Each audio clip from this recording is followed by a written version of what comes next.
Alright, so today we're building the Cat 65. This is a collaboration between Wildcat and Jackie Designs. Jackie has done the Highton Bear. So Jackie is by far one of my favorite designers, so huge honor that he asked me if I'd be interested in building this. Yeah, this is a collaboration board. I've opened it to make sure that everything is working, but Cat 65, yeah. I have the mint green unit, actually. Let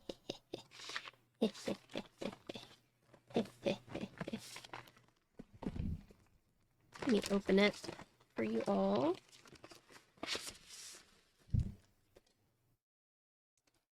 Okay. So here is the board. So 65% with a blocker separating the arrow keys. This is the mint green unit. It's a little darker in person, but my camera lighting is really bright. So I have like studio lighting, but it is more green in person. So let me pull this out. I like it, yeah. Okay, let me put this on the side. Okay, so here's the top. So Jackie has, I guess one of Jackie's like signature is usually like thick, thick bezels. So we see that with what? Elephant or a piggy. But yeah. So here's the front. Here's the side. Yeah. So this is a really neat side. It's very curvy, as you can see. So there's no sharp lines except for the blocker, but even the blocker is like curved. But in terms of the case, you're not gonna find any sharp corner. Here's the back. So look! So you notice this curve? It matches the sides. Yeah. So you got this little cute cat weight. You got like the triangle feet. Yeah. Here you have the USB port, so centered USB port. Here's the front lip. Here's the side, or here's the top. So something interesting about this board is that it uses spring mount. So I don't know if you can see it, but you see how there are like actual springs right here? But yeah. So the design is supposed to represent a cat. Basically, between Wildcat and Jackie's design language, this is the shape that they came up with. So you have, this is supposedly like a new curve design, right? Because I don't know if you guys remember the Highton or the Dolphin, it was also very curvy. This curve is a little bit more sleek, in my opinion, right? And it says the bottom is designed to match the top cover's arc. Let's see. Oh, and then this one. Designed a cute plump cat that is smiling at you. So you can see right here. Top, bottom are this nice curve. Kind of looks like a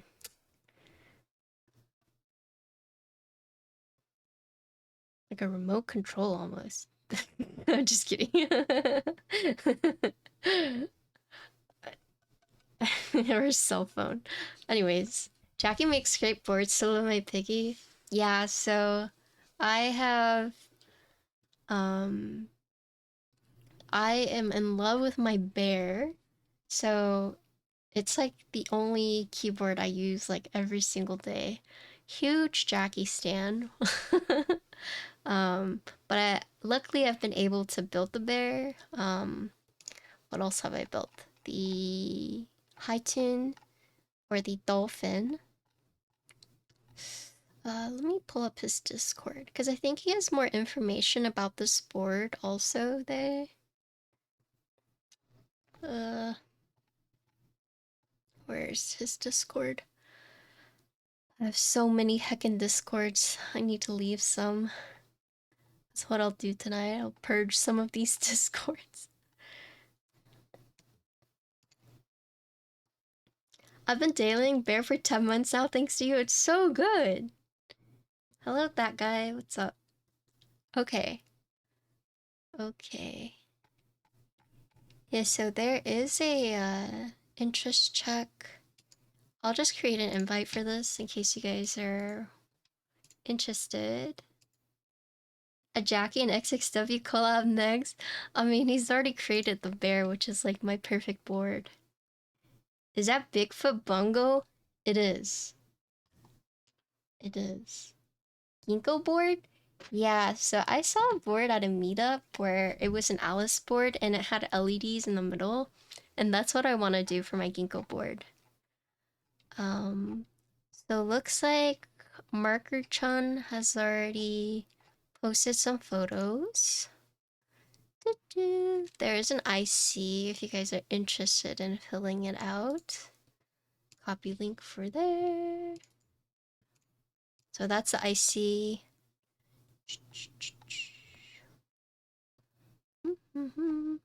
So it looks like this has been teased for a while. Oh, there's actually a Notion page for it. I'm gonna put this in my my command. Actually, can one of my mods add this into the command for me? But looks like for the colors, at least for the protos, there's lavender, mist green. So that's the one that I have. Mist pink, silver, violet. And there's like, there was a lot of colors. Also, I said mint green, right? Sorry, I meant mist green. Mist green. Oh. Oh, he has my stream started already. So it looks like Apiary streamed this on the 6th, and then I'm streaming on the 8th. Group buy starts on the 10th, so in 2 days. But it says subject to change. So it says to the 10th to the 25th for this board. Interesting. Okay, but yeah, here's the... Oh, I already posted the Notion page. But yeah, there's the Notion page. So in terms of colors, so this one is the... Wait, it is mint green. Mint green? Mist pink, mint green. Okay, so I said it right. So in terms of colors, so you have 3 E-coded colors. You have cream, lavender, and white. You have powder coating, which is the mist pink. And then you have anode colors, so gem black, silver, mint green, and violet. So 8 colors. This one I have is the mint green. It is a spring mount keyboard, and we'll look a little bit into it. But in terms of plates, you have PC, Aqua FR4, and brass. I'll show you what the FR4 looks like. It's pretty cool. It actually is like aqua color. For PCB, there's hot swap and solder. And then for the weight, I have the E white one, but you can also get a black cat. So I have the white one. Cute, right? But let's look at the plate. So that is one thing I noticed about the plate. I have PC and the FR4 one. So, and I also have the hot swap PCB. Boop, boop. So check this out. I have a foam kit with it as well. So here is the Aqua FR4, and then here's the PC plate. You like the song? Let me get you the link for it real quick. Boop.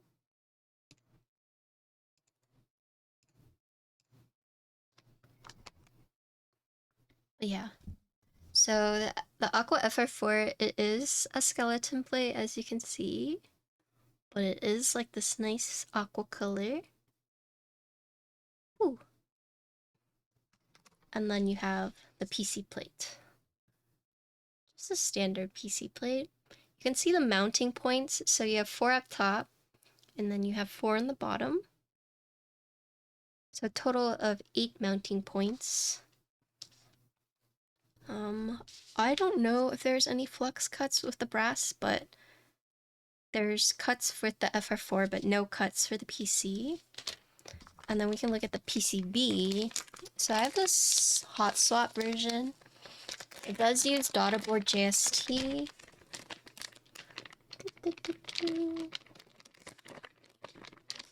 So you guys want to know something interesting or random fact?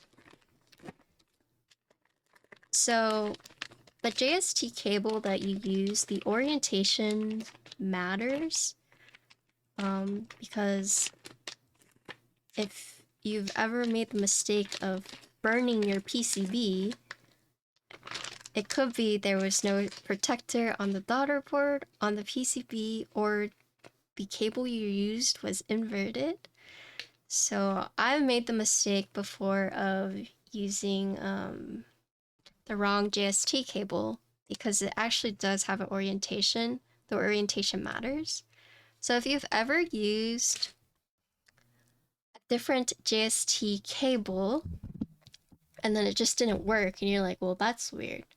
It could be that it's on it has a different orientation. Normally it shouldn't matter, but check this out. So if you look at this, so this is both facing up. You notice how this side has the yellow on the right side and this side has the black. So this JST cable is actually opposite orientation, right? And that's why sometimes when you plug in or you use a different JST cable, if you plug it in and it just doesn't do anything, could be that the cable doesn't have the right orientation, right? And normally it shouldn't do anything because there should be like a protector on the daughter board, but Jackie PCBs are a little different because there is no protector on this, right? So let me show you.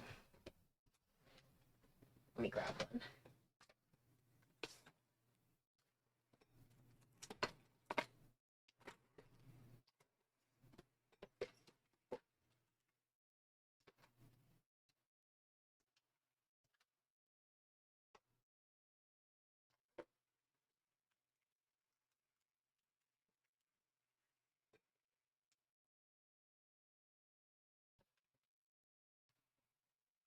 So am I big dum-dum for having a spare daughter board and JST to test out your PCBs? I don't want to say big dum-dum, but you have to be careful because, so look at the difference between these daughter boards. So the Jackie daughter board does not have a protector in case you use the wrong cable, right? But this one does. So if you use the wrong cable, it's not going to burn out because there's a protector. This one does not though. And look at these cables. So you would think like, oh, these two cables are the same, right? But they're not, because look, when you put these like the same orientation, you notice that, right? The black is on that side, yellow is on this side. So this is opposite. But then if you look at this cable and you put them together, like what I did with the other one, notice how, oh, you see the black and the black are on the same side. So this is the same daughter board or same JST cable. This orientation is the same. So the orientation for the JST cable actually does matter. And if you use the opposite on a daughter board that does not have a protector, you can set your PCB on fire. I learned that the hard way. So that's why it's always very important to use the right JST and daughter board with the correct one, with the correct PCB. Because I didn't know the orientation of the JST cables mattered, right? But they do. So the reason I pointed this out is because Jackie's PCBs are, the daughter boards don't have the protector. Some of them don't. Most of them, I don't want to say most of them, but a lot of them do. So just be careful. I don't know why I went on this tangent. Probably because I remembered my mistake that one time.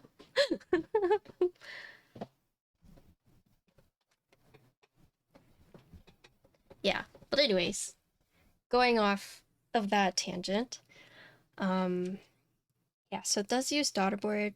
This one, also, if you've noticed, is that this cable goes to the side rather than to the bottom. See how it goes like that? Boop. That's just like a design thing, so it's like that rather than like going straight down. I don't know if that necessarily changes anything, but that is something really nice. So the cable doesn't like root, it goes directly to right there. But yeah. Anyways, so looking at the PCB, I lamp. Also high clack. So no flex cuts.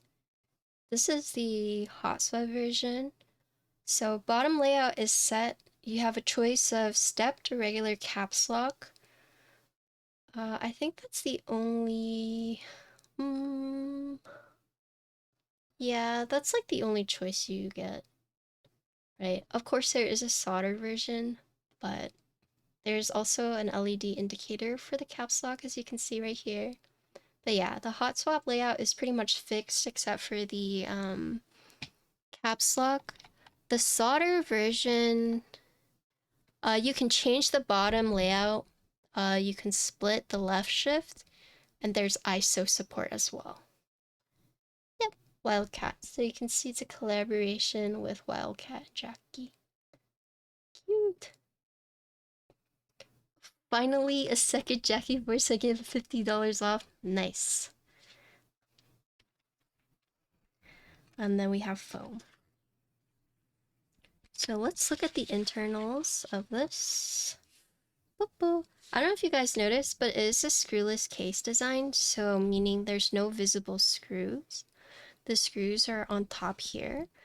And then it's interesting because it's two up here, two on the side, one on each side, two on the bottom. So it's a total of 6 screws all around the case. Usually with these designs, I would see like 4 on top, 4 on the bottom, only on the top and bottom, but this one has a side. Ours Korean military, yeah. Hello. Hi, Eric. But yeah, screwless case design, meaning no visible screws. It's all inside. And we'll open this and see. This uses the star.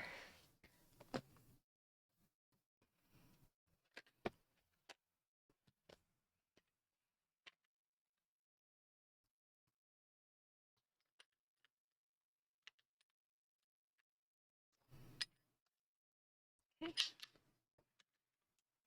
I actually think this came with, hold on.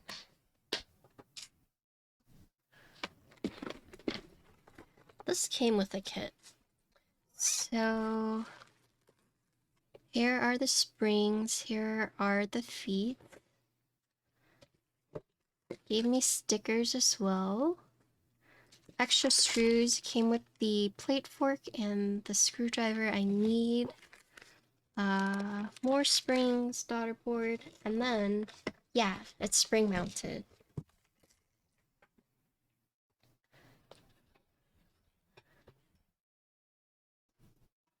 I came across your channel because I bought some keyword stuff for you. Oh, really? What did you buy? TwitchCon was very chaotic for me. Look what Jackie sent with the keyboard as well. It's a piggy screw tray. Cute. Yeah. I should use this. I'll use the tool that they sent me. Yeah, welcome to the channel. If you have any questions, feel free to ask. TwitchCon was so chaotic. I don't know if I could do it again. It was very, very stressful. Hello, fine hours. Okay, I'm gonna take a picture for social media, and then we can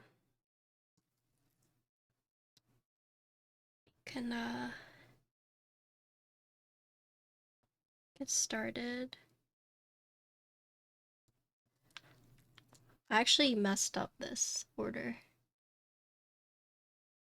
Thanks for the follow. Such a cute bottom. Yeah, so you can get a white or black cat. Jackie. There's 2 Jackies. I'll tag Wildcat. Is Wildcat on Instagram? Now that I think about it. Oh, he is.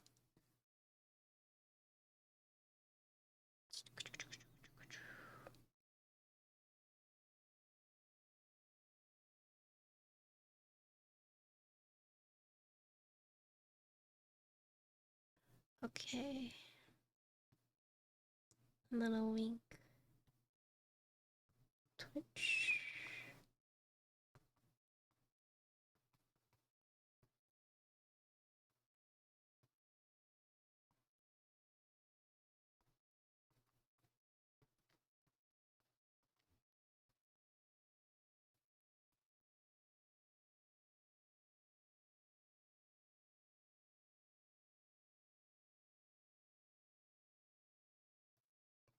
Okay. The next we have to do for Twitter, for X. Oop. Do you guys think that the new iPhone is worth it?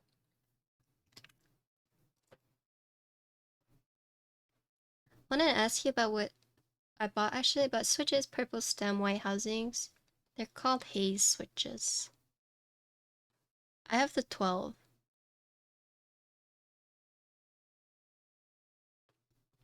They're a haze switch from Key Spencer, if someone can link them for me.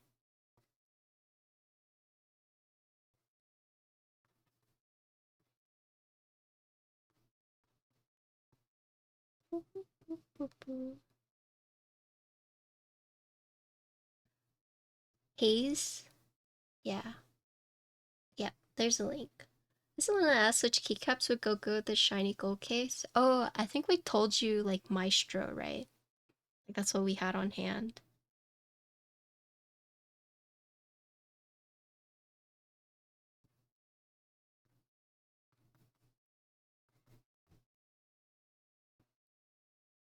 Cat 65.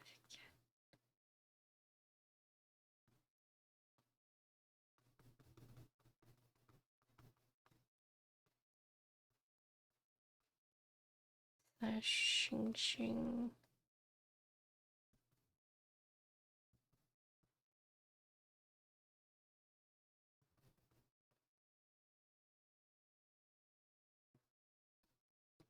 Oh yeah, I mean,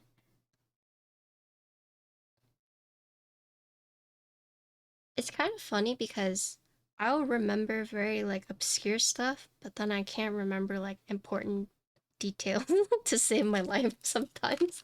But yeah, I do remember that. I think those are the right switches. We also had purple potatoes, but I don't think those are the ones you bought. That's like, I don't even like remember my own age sometimes. Or I don't remember like big important dates, but I'll remember like something that, for example, Potato told me randomly in stream like 6 months ago. You know? Like I'll randomly remember random details like that. Are you watching that OTK WoW? I'm not, no.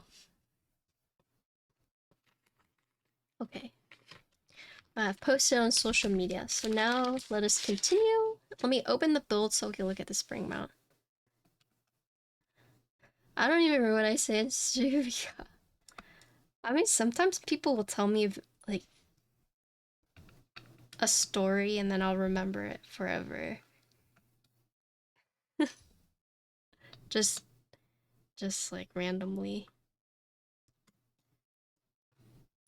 It's kind of like one of those things where, you know, you memorize all the lyrics to a song that you listened to like years ago. Just like information your brain stores forever for whatever reason. I don't know how my brain decides to remember certain things or whatnot, but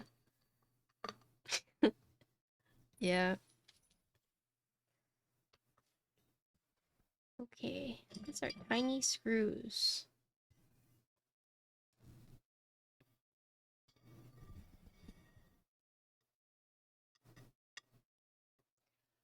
Okay, so here you can see the spring mounts. So 4 on top, 4 on the bottom. There are, it looks like 3 screws keeping in the cat badge on the back. So there are different springs from what I saw. Is it? Silicone.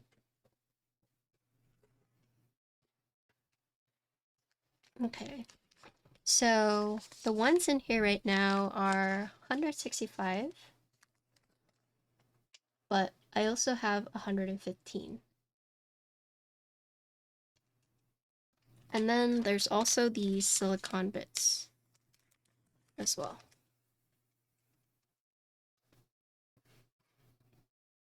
Neat. So I guess, let's see.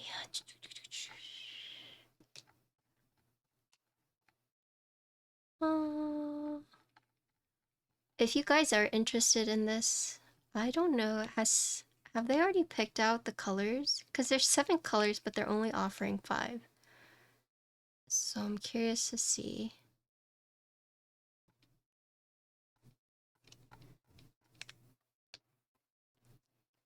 Oh, you don't like this side?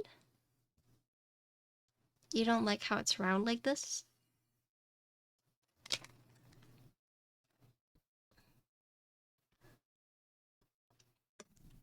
Are you doing 115? I want to. So these fit in pretty snug. Yeah, these fit in really snug. I think I might just try all of them. Okay, so for the build tonight, what do you guys want to see? Or what do you guys want to hear? Do you want to hear it with the different springs? Or do you want to hear it with foam, no foam? Or you want to hear the different plates? Because there's different variations that we can do. We can do the different plates. Everything. I can't do everything.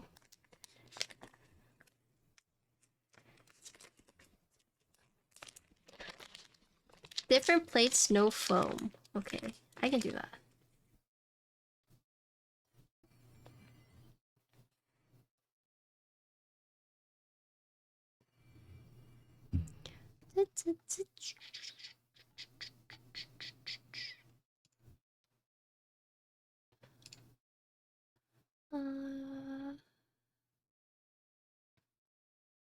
So I'm guessing this goes right here. It says, between the spring and the positioning plate, we have thick silicone particles to act as buffers. Both the silicone and springs are custom made.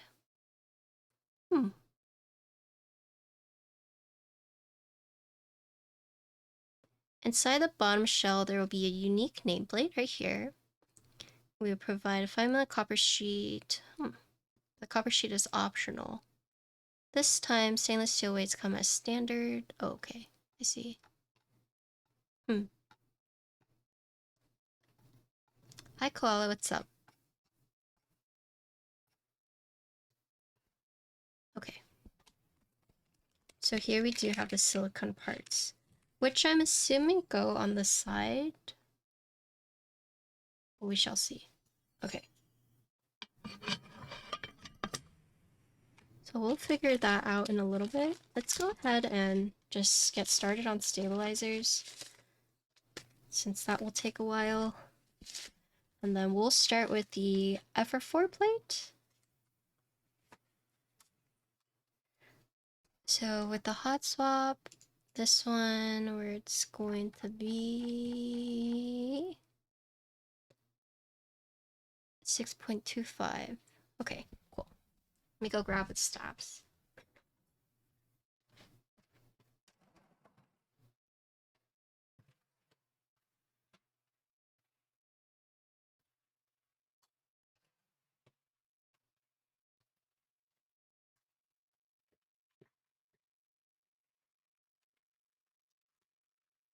Okay. Nope. I was playing games last night.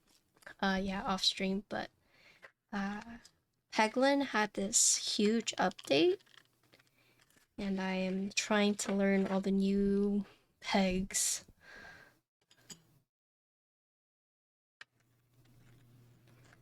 I made it in time for stab content.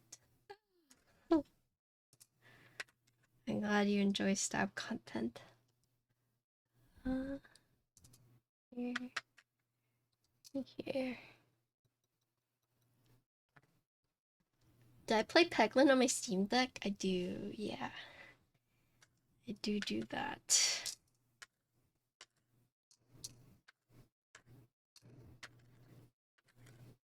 Pretty convenient.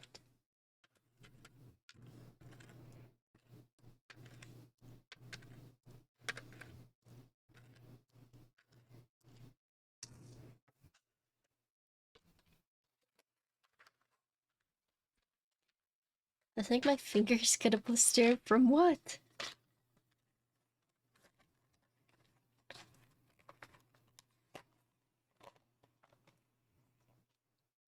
Slash, I saw the hot ash butter. Oh, sorry to hear that. If you're playing Lego Fortnite, what are you doing? The new Lego Fortnite? If you told me it was Fortnite, I would not have believed you. So this is 17U wire.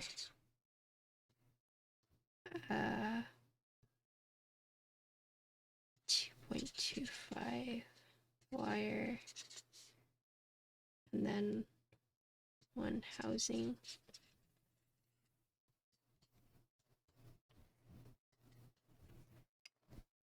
That's how I remember. I wouldn't actually play it. He just watched it from the Game Awards yesterday. I doubt he's played it. Oh, you played it? Okay, never mind. Yeah, I do have that crate. Yeah, I do.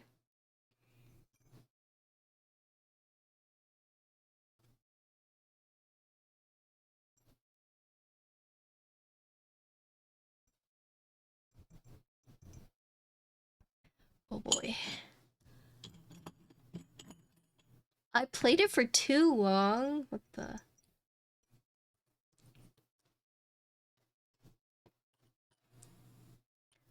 I go back to the gym on Sunday. I'm scared. I'm gonna step on the scale and it's gonna break.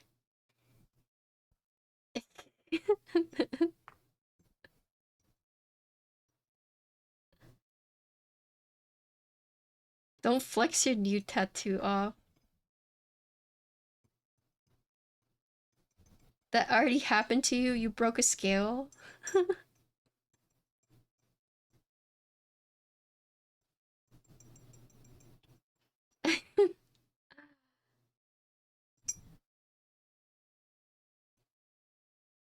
My trainer's gonna be like, what did you do?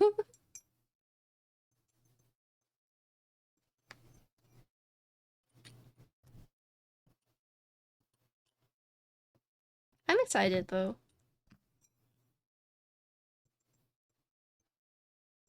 I haven't worked out in like almost 3 weeks. I ate a fuck ton of Wagyu, but it's all protein, so it's okay, right?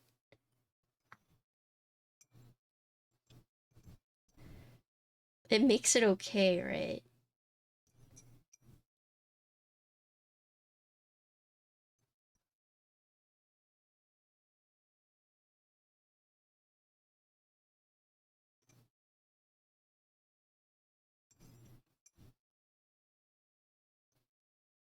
Isn't Wagyu more fatty though because of the marbling? Uh, Kelne, thank you for the resub. Welcome back. I also added a bunch of new animated emotes, so I hope you enjoy those. Yeah. I don't want to talk about it.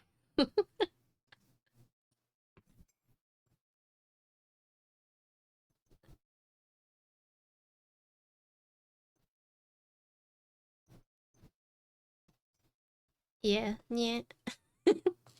Some hard copy right there. True.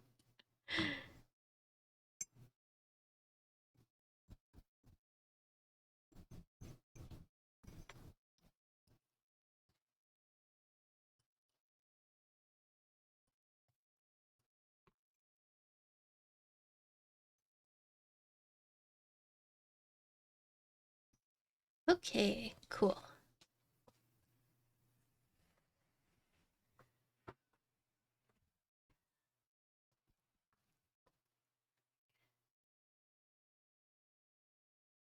I'm impressed by the amount of times they're able to eat throughout the day. You'd be a good travel partner.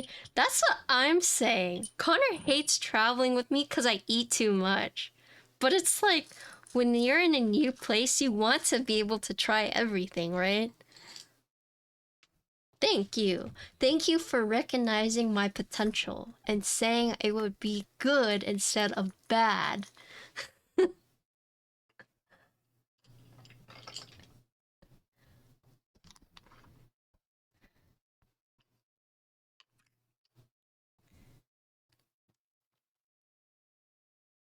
I always remember that gym leader Nathan clip that he gained 15 pounds when he hung out with you in LA. It's also, you guys remember Ramen Champ?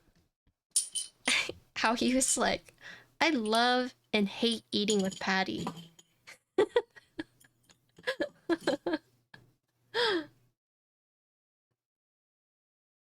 Marbling from intramuscular fat is actually good for you. Oh, you hear that? From a very credible source, too.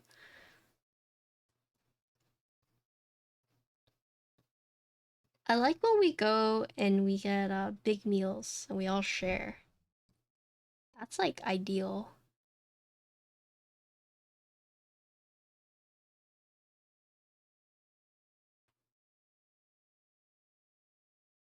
Uh, Kicker Kitten, thank you for the. Wait, Kicker Kite? Sorry, I probably butchered a name. Thanks for the follow. Family style is best style, it really is. I was so down to eat those tacos, but Ernish tapped out. He tapped out.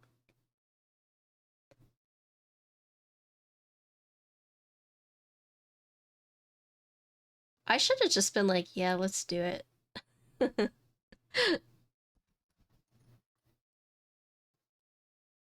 Ava would have tapped out too.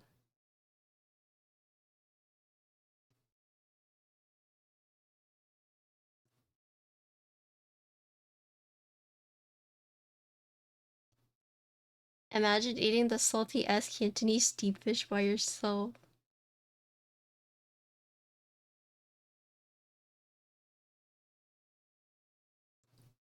I'm not built for that. I got 1 or 2 good meals in me in a day. Yeah, but it's like New York, you're walking around so much, you just get hungry.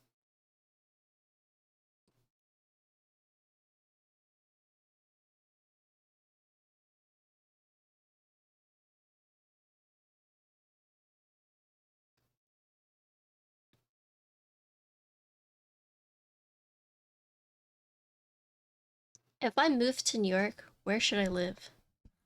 I didn't get to visit Brooklyn at all. What the heck? Everyone's like, you should go to Brooklyn. And I just never went.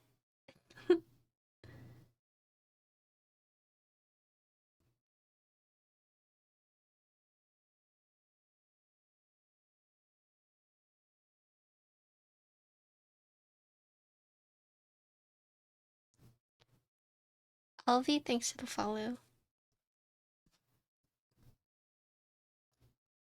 We stayed in Brooklyn when we went to October's nice. Still got hunters sitting around, yeah. We blame the food poisoning. You should have moved to NYC. Yeah. If I move, I'd probably go back to Boston, I think.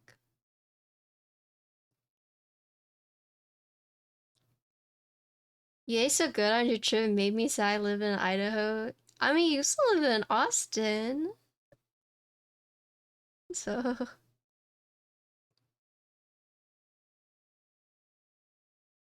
we came out earlier that day. We started at 5 p.m. Could have went to Brooklyn. Yeah. This board is curvy. It is. Boston's surrounding areas are nice. Yeah. I liked Boston a lot. I would live in New York for like a year or two and then move away. Just to say like, oh, I lived in the city. It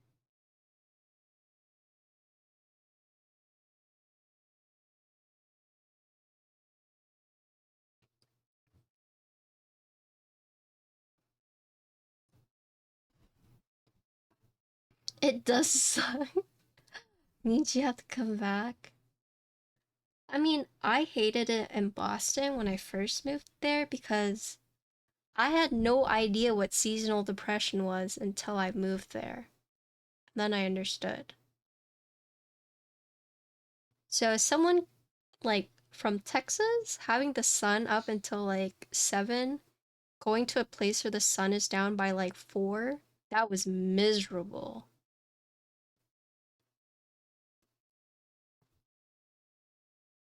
Like it fucked me up really, really badly.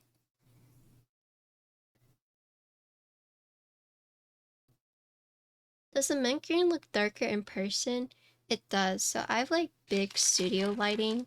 I can turn it down so you can see what it looks like. It's because I'm old and blind, so I need bright light. Give me a sec.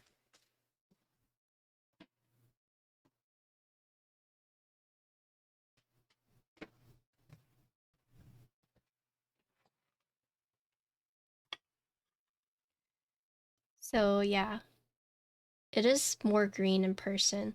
This is like bright studio light. This is more in shade. Yeah, it's a little bit more green. It looks blue on screen, but in person, it's just slightly more green.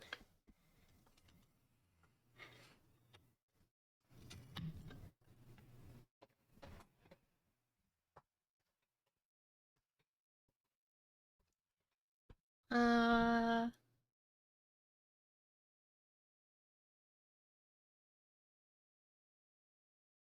Debating this colorway or this silver. This one is definitely a more subtle. This is not like a vivid color,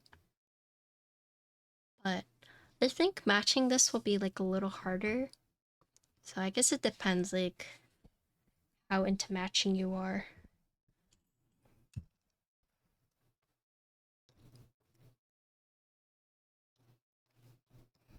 I mean, I just don't like Boston at the time because I didn't have a lot of money and it's expensive to live there. And I couldn't get used to seasonal, I couldn't adapt to my seasonal depression fast enough. Um, but I drove and I rode the subway there. But the food there was really good. Like, do I miss the food at Dorchester? Yeah, I used to go to Braintree. Um, what is it called? Uh, there's this like what is it called? Bakery or restaurant there called like Cucina Mia. It's really good. I also used to get fresh clam chowder from this, I think it's called Red's in the marketplace.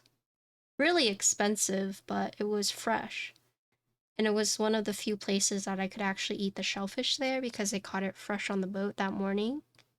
So there's no chemicals to preserve it. It was also my first time like seeing like Christmas markets and snow. Um, their bubble tea stores there, like Red Lime, I really liked. There's a Japanese, which was the little Japanese bakery I also really liked. So I went to Quincy a lot. Um, I lived in Dorchester, but I went to Quincy and Braintree a lot for food. Mike's Pastries, oh yeah, classic. The Little Italy. Yeah, I heard Japanese is back. I don't know, I thought the food there was really good. One thing that I was not used to was like all the gas stations closing really early. So when we first got there and we had like no gas, it took us forever, like pretty much we were like about to break down until we finally found a gas station. Like that was just like a weird experience. Like gas stations aren't open. Um there was a lot of bars, but I mean I didn't like go to bars or anything like that. Lots of drinking. Um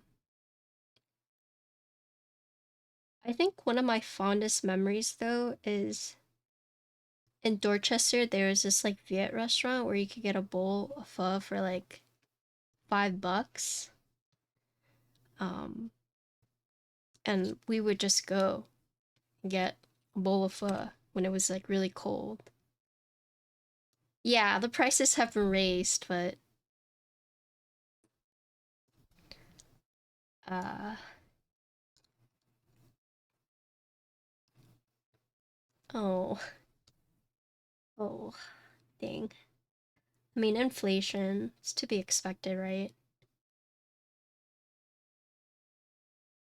There's a very fond memory of mine. I remember being like so impressed by like Prudential because there's not really anything like that in Austin. So when I went to the Prudential Center for the first time, I was like, wow. And then I don't really see like old historical buildings.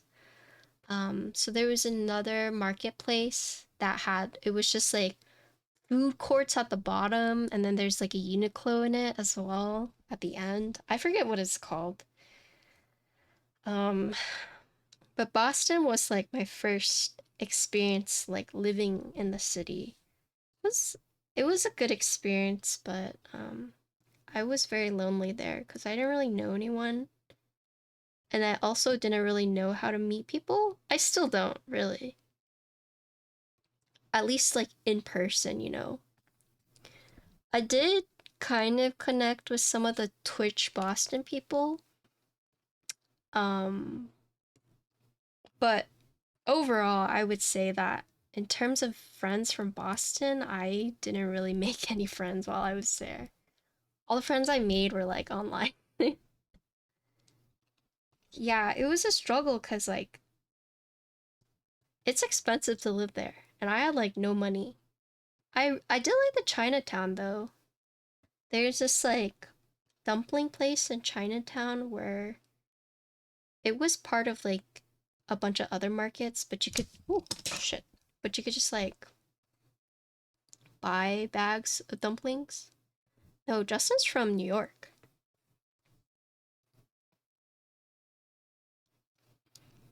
Justin visited Boston, but he's actually from New York. I did not. Nope. Unfortunately, I did not. I didn't even see Raz. Raz was grinding WoW. I think Raz likes WoW more than I do at the moment. Raz was supposed to go to the meetup. You just realized no Raz. Oh my gosh, don't say that. Yeah, he's been playing Season of Discovery. Wow. He had tickets to go to the meetup, did not go.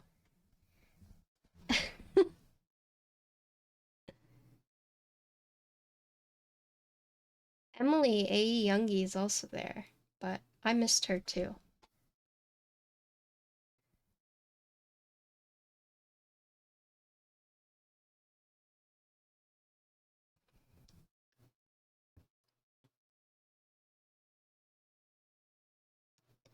Connor and I have this mutual friend named John who was in New York for like almost what?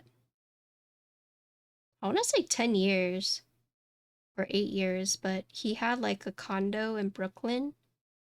He was like, if you ever want to move to New York and my tenants move out, like you can rent out my place. And he showed me the listing. It was insane. It's like a, let me see. Holy moly.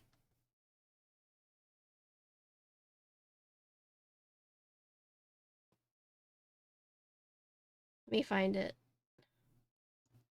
He messaged it to me.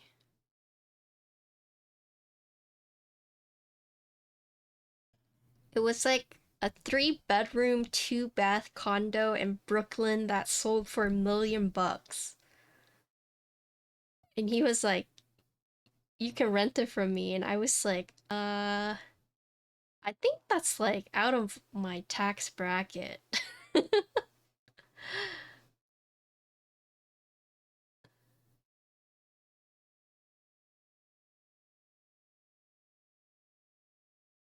uh,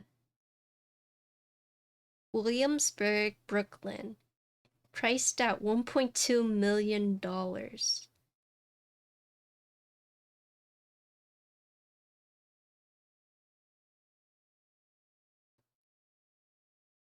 Yeah. And I was like, uh, I don't think I can afford that. Well, he had a nice yard because he also has a Shiba. So he has a mama Shiba, which is not a mama, a mame, which is a mini Shiba named Pocket. And yeah, when we got Shiba as well, he like went crazy because he's like, oh my god, Pocket and Ginkgo have actually met.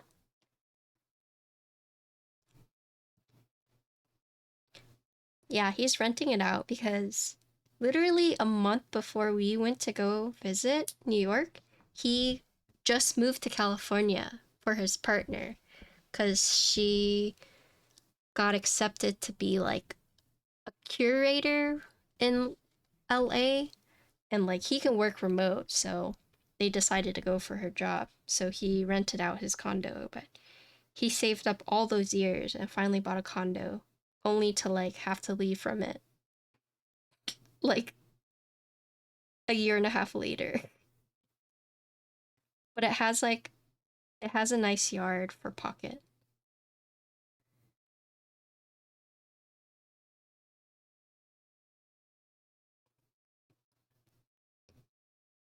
Yeah.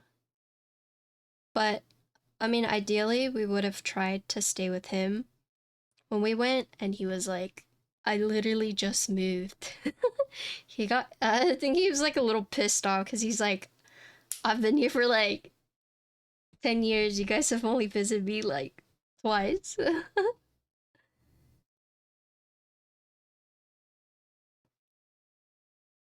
Yeah, his Shiba's really cute too.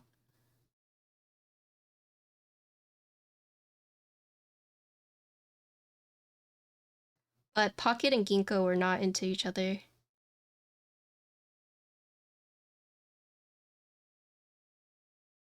Just not interested.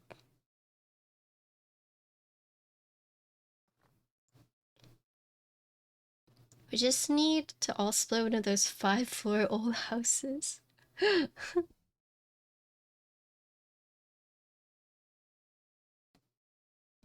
don't know. I think I'm at that point of my life where it's like I kind of want to do something new, but I don't know what. And moving seems like the best option.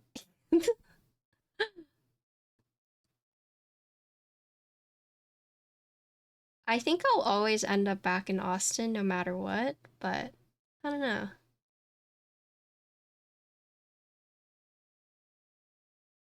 Why do you want to move? It's one of those things like after a certain amount of years, I just want something new. I struggled with this when I was growing up too. Like, I was the type of person who, like, every year or every like 6 months, I would rearrange my room. Like, I'm that type of person. So I think it's just that, like, itch coming back up saying, like, oh, you need something new. You need, like, some change of pace. It could be I rearrange my room, or it could be I move. I don't know. One of those things. Some people are okay with the same thing forever, but I think for me, I definitely like a little bit of variety every now and then. I'm definitely a homebody in spirit, or just like the core. At my core, I'm a homebody, but I don't know, it's just one of those times where I'm like, I kind of want to live somewhere new. Kind of want to do something new.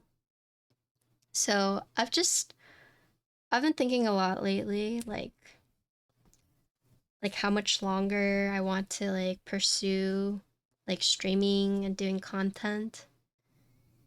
And I'm kind of getting to the point where it's like I either branch out my content or I I don't know, go back into the workforce. It's a lot for sure, but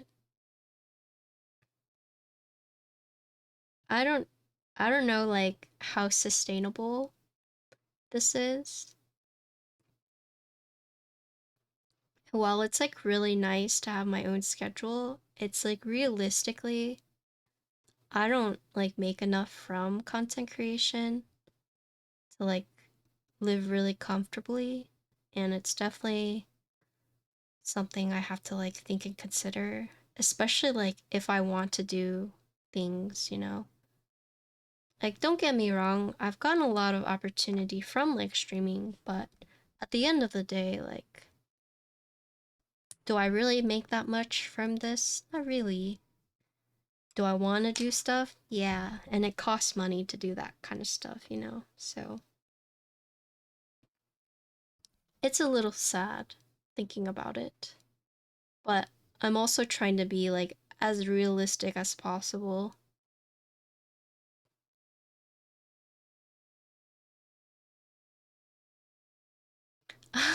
Couple. I mean, it's rough because like Twitch takes like such a large percentage. And if I could hit the Partner Plus program, it would make my life a lot easier. But I don't have that pool right now. If you end up going back to workforce, I mean, I think I would probably just retire from streaming. Like, I would do it like if I wasn't like tired. Because it's a lot of energy to stream.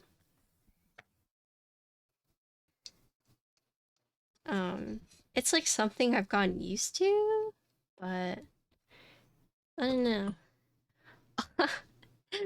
Eric, thank you for supporting me. Oh my gosh, now you get my unhinged thoughts. Thanks for the follow and for subscribing.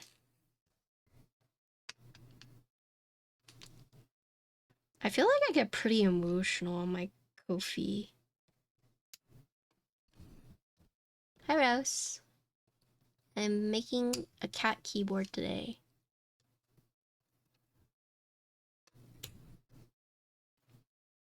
I don't know if I seem like cool and collective to you guys, but I feel like on my Ko-fi, I'm just like always crying. Emotional.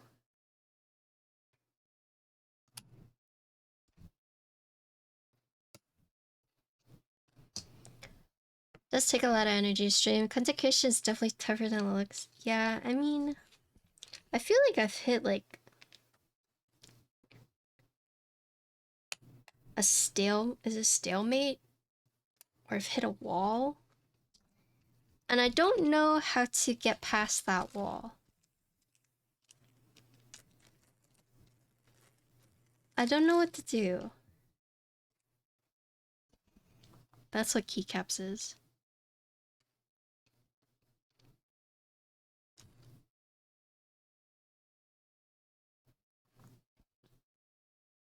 Like, you plateaued. Mm, yeah, I would say so.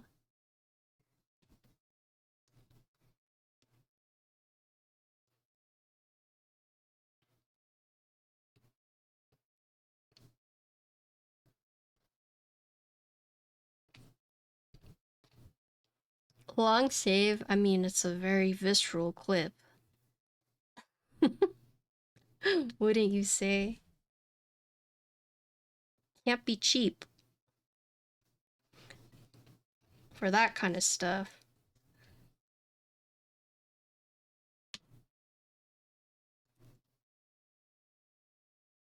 I don't know what to do. Yeah. Yeah, it's a lot to think about.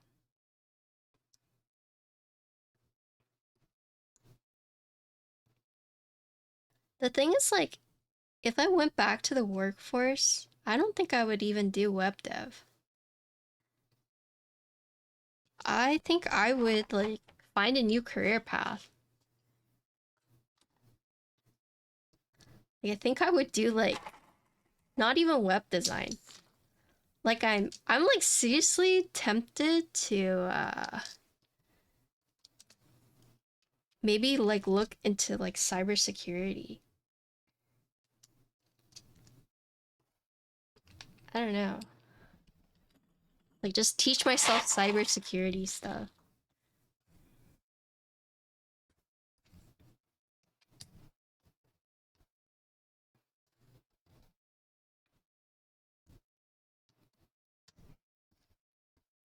I'm trying to transition to project management stuff. You should try and see what John Wick does and just do that. Cordell and Sydney? Perhaps. So that's what the plate fork is for.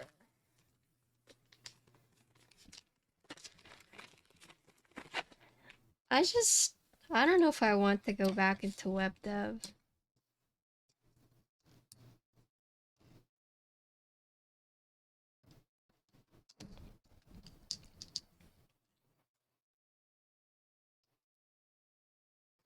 I was thinking about doing UI UX, but with my first job, I don't know, it kind of sucked being a woman in tech. Like, it like felt bad. I don't know how to explain it.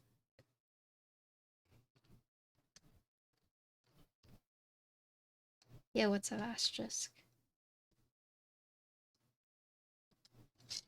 What the?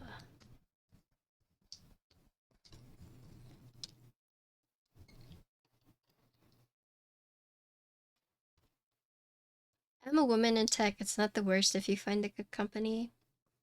Yeah, that's the thing. That's the thing.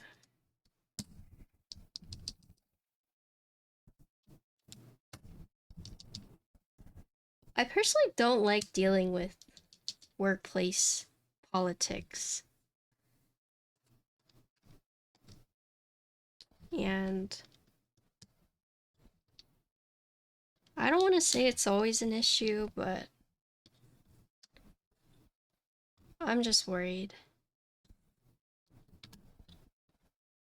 Hi, CG.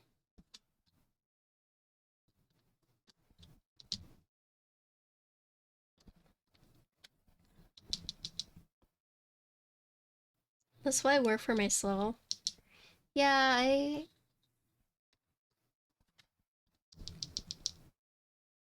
Oh, you like them? Yeah, the new animated emotes. I find the hardest is finding a team and manager that doesn't suck, because if they suck, I'm miserable. Yeah. I have social anxiety. I don't know if that's like obvious. But I do. And I just have a hard time navigating, especially like workforce stuff. And I'm just scared out of my mind to go and have to like deal with that stuff again. Cause I know this might sound bad, but I've like gotten so used to just like being on my own and doing my own thing, doing my own schedule, and not having to really have to like answer to like any like higher ups.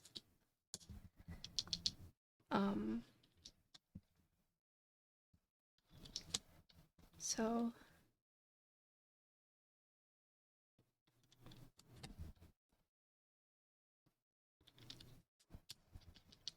I mean, the dream is to just blow up on Twitch and that I could stream anything in, you know.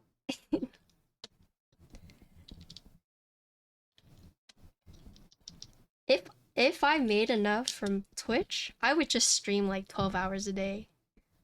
Like, not even kidding. Like, I have the stamina to do that.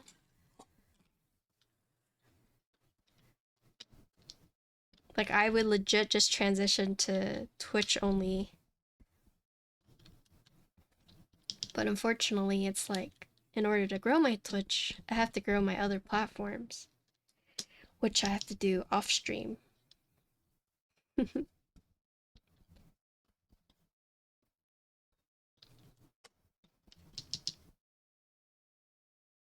I mean, I would play a lot more indie games and whatnot. I said we do 12-hour streams, 72-hour weeks until it happens. Sounds easy enough. I just need like a big breakthrough.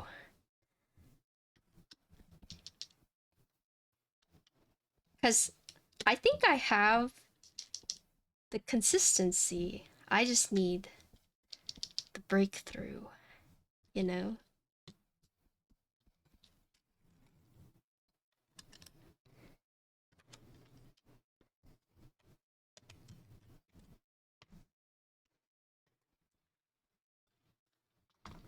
It's Lego Fortnite, that's what we're missing. Yeah.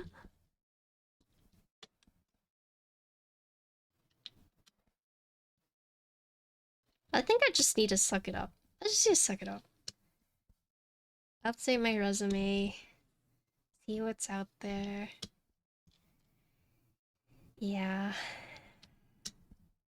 I need to tell keyboard brands to like, please pay me for my bills.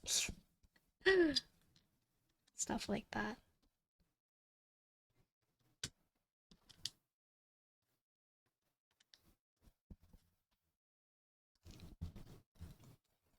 Double bill prices? It's not even the double bill prices, it's just like the bill prices in general.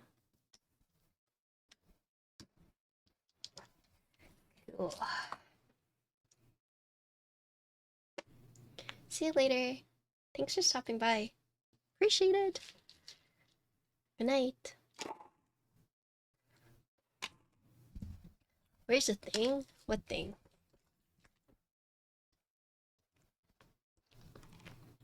I'm so sorry if I talk about this too much. I have a lot on my mind. All the time. I'm a stressor. Big stressor.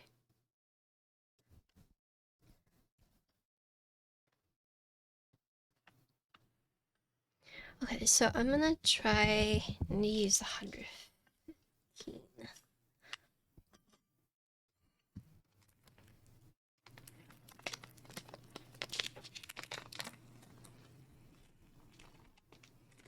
I actually had a dream. If I lived in the world where like adventuring was like a thing, you know, like you like form a party, you go on adventures, and I was trying to think like what class I would play or what I would like specialize in. And to me, it seems like cleric makes the most sense just because if you get fucked up, like you can heal yourself, right? Whereas, like, if you're a warrior, you get fucked up, like you gotta rely on your party to like heal you, right? I don't know. I was just thinking like what class I would be. What if you get really fucked up? What do you mean? Okay.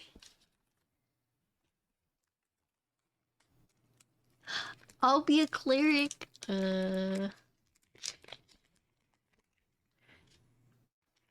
I'll be dead. Are you okay, like super fucked up?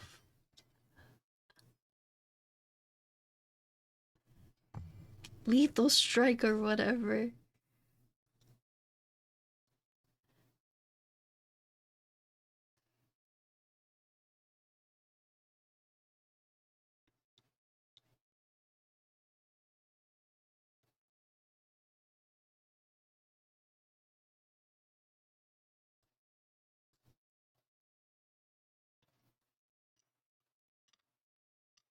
Let me put the daughter board in first.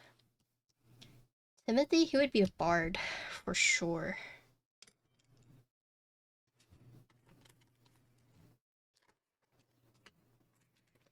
Or jester.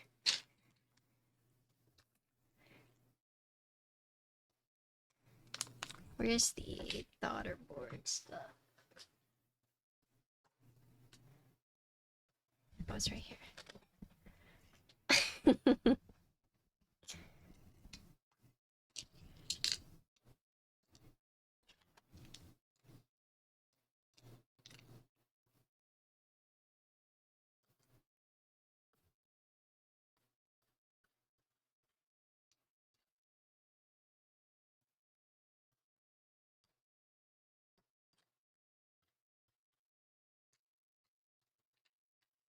I thought that was Avo. What, jester?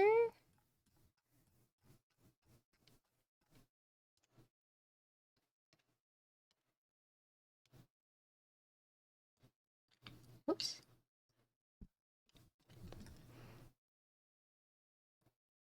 Oops.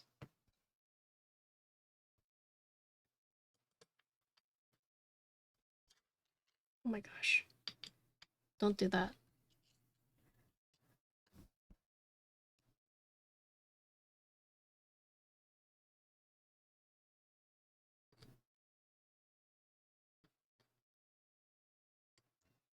Okay, so let me actually take this. I'll put this on later.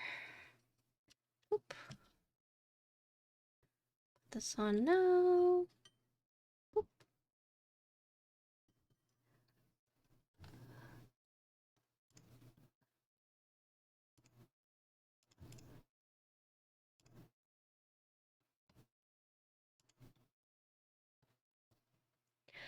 Okay, let me figure out how to do this.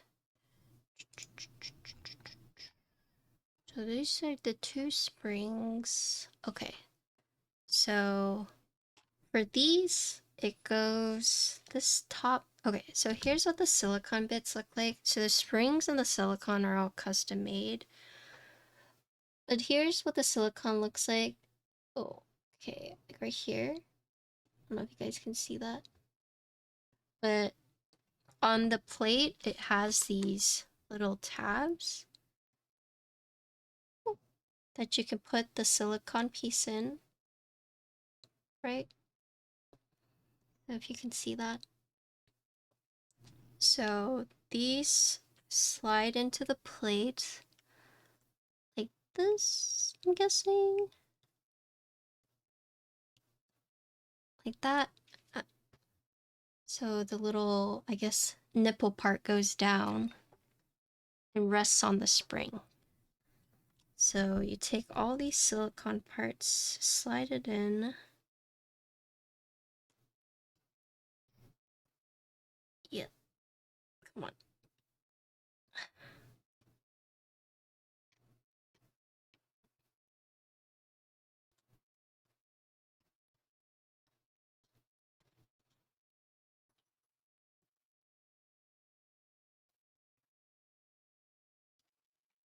Oop, these are tight fits. Oop,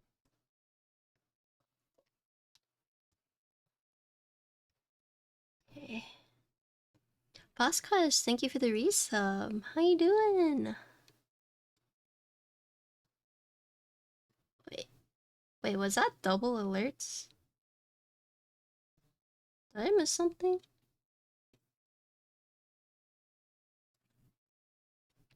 Was there 2 alerts just now? Or am I seeing things? Oh, it's a follow and a resub. Thanks for the follow. Cool. Boom.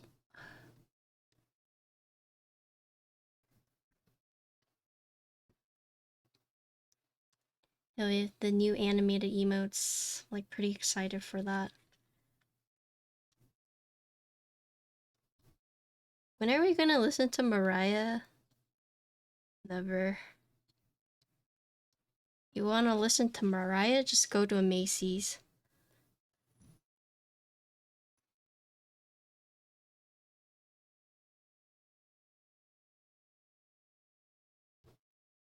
Has she finished thawing? Yeah. Do I look like I go to a Macy's? If you want to hear Mariah, that's how you do it.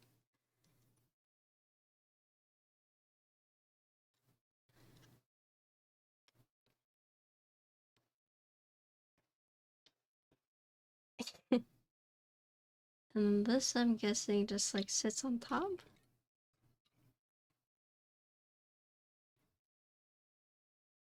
Okay, so let's plug in this daughter board first.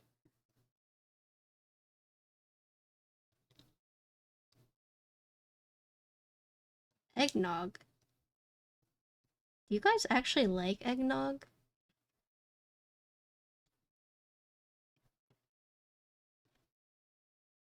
This fell out.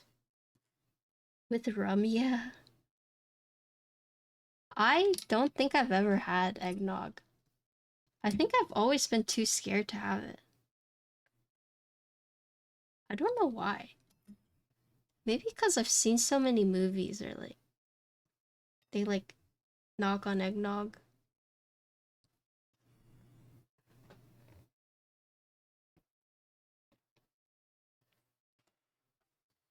Okay, so these are the 115-gram springs.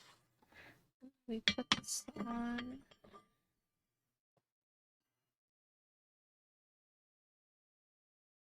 Hmm.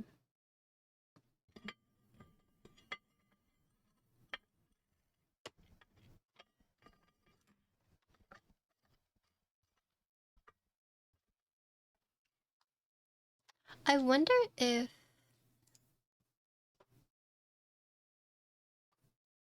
hmm. Okay. It's like chocolate milk, but what is that? What is that emote? Oh, with Christmas spices instead of chocolate, I see.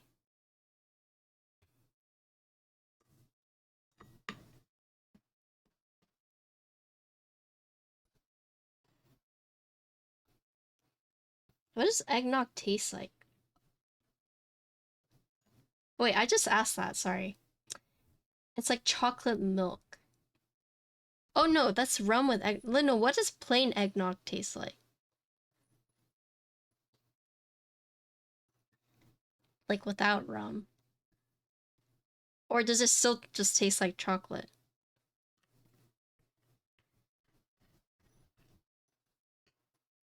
But yeah, that's what I've heard. I feel like I would get food poisoning from eggnog. I don't know why.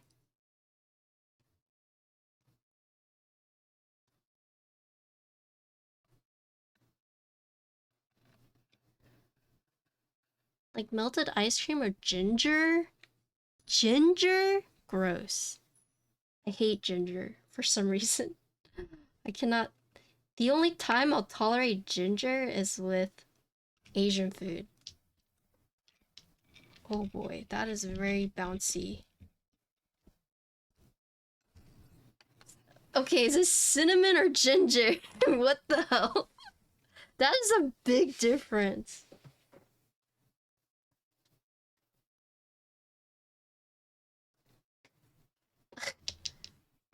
Alright, which keycap set do we use? I feel like I always use Noel.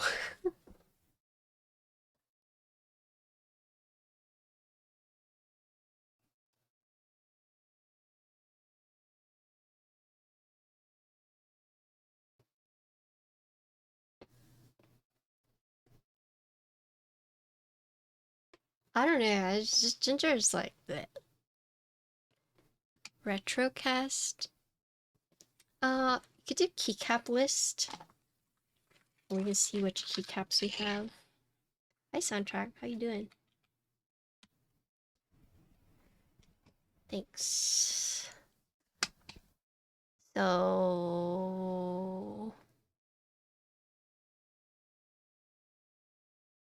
Oh, I think Fox might look okay. Maybe we could do like patisserie. We could do Posh. Or we could do Shoko. You guys want Shoko? Shoko's not on anything right now. I'm good, very interested in Meow65. Eggnog is originally a Dutch drink? Is it really? Okay, you guys want Shoko?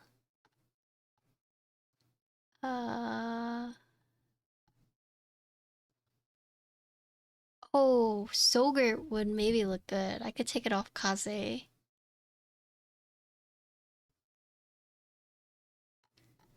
Shoko or Posh? Maybe do Posh. Like a pink with this one? I think it'll look good.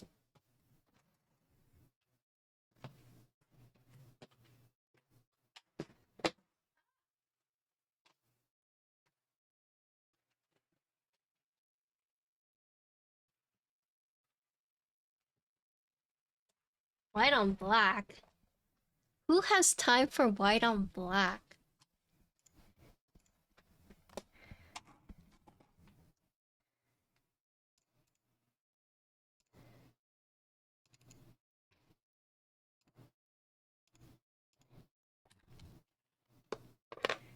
Besides you.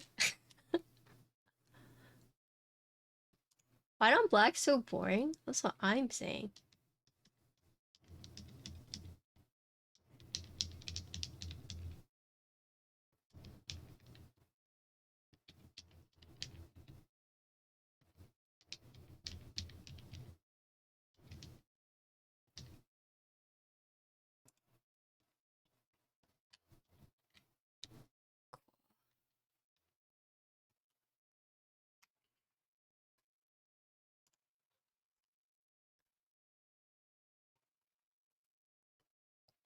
Dave? We're catting right now.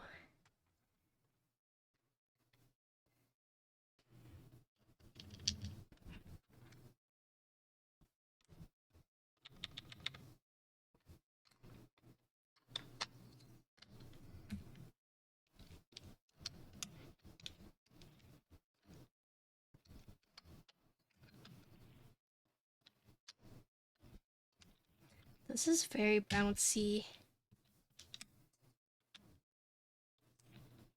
Oh, this is the wrong one. The heck? Hi, beep beep.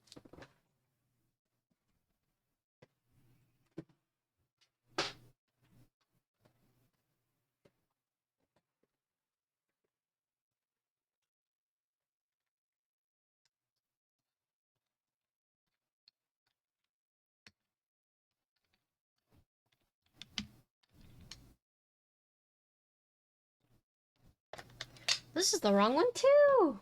What the heck?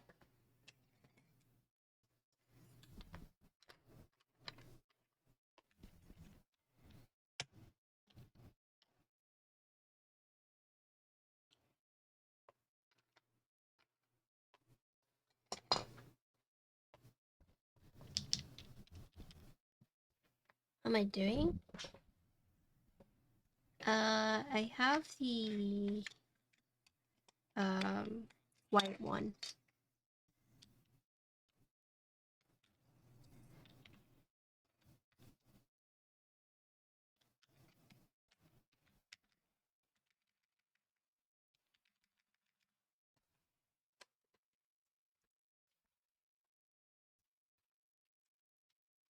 Thanks, no problem.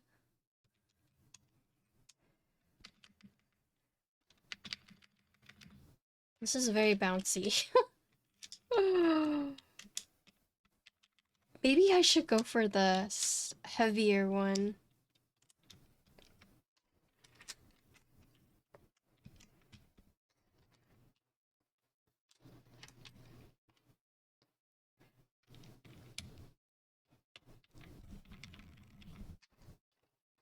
Hi, Kill Switch. What's up?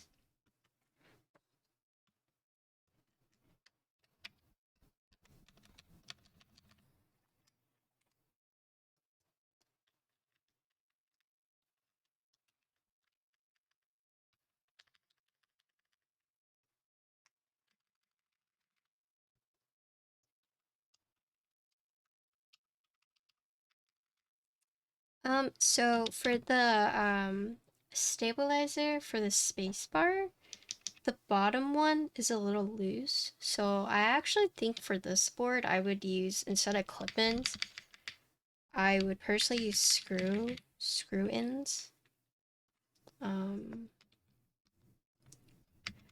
Just because on the PCB, the bottom row, the cuts for the stabilizer holes are not fully closed because it's slightly open, and clip-ins, it makes it like a little weird. So you might hear a little bit of tick, and that's because the clamp is just not being able to, it's just like not fully secured. The rest of these are fine, but it's mainly the spacebar one, so if you hear anything weird, that is why. Hi, Blue. So if you are interested in this board, I will just give you a heads up that I would use screw-ins for the spacebar at least, because clip-ins might be a little too loose.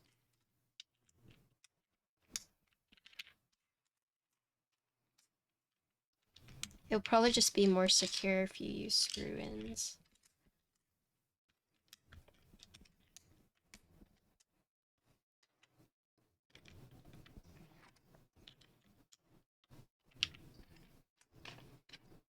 Is the board heavy? No, it's not. It's very bouncy.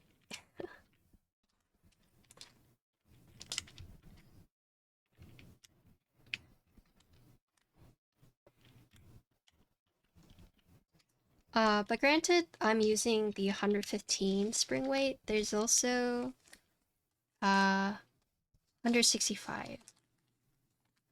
So those two. CXC, BB.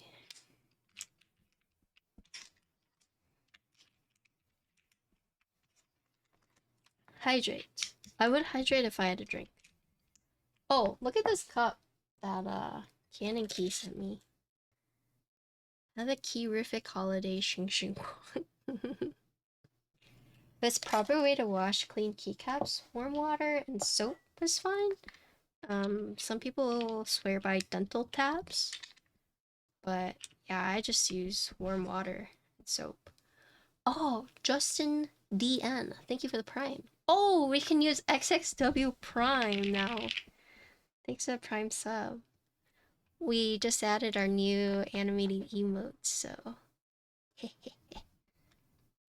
now we can drop the XXW Primes, yeah. For Prime subs.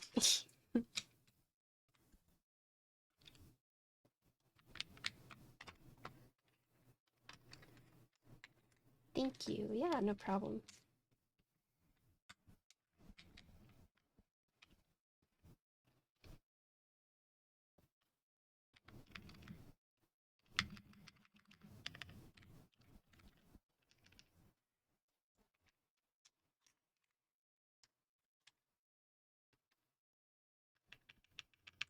Yeah, it went from 5 to 22.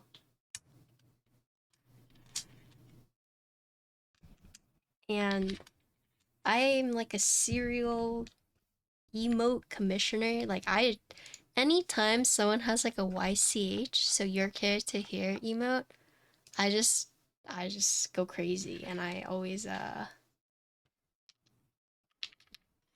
commission artists.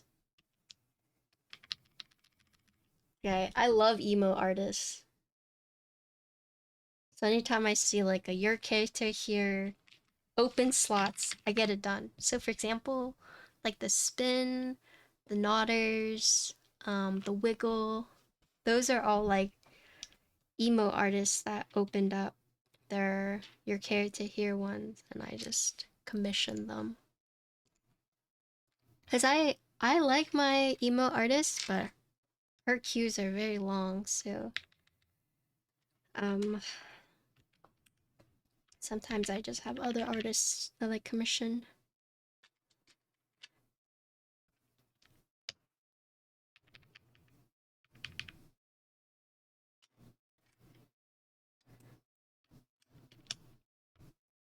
This page up is too tall.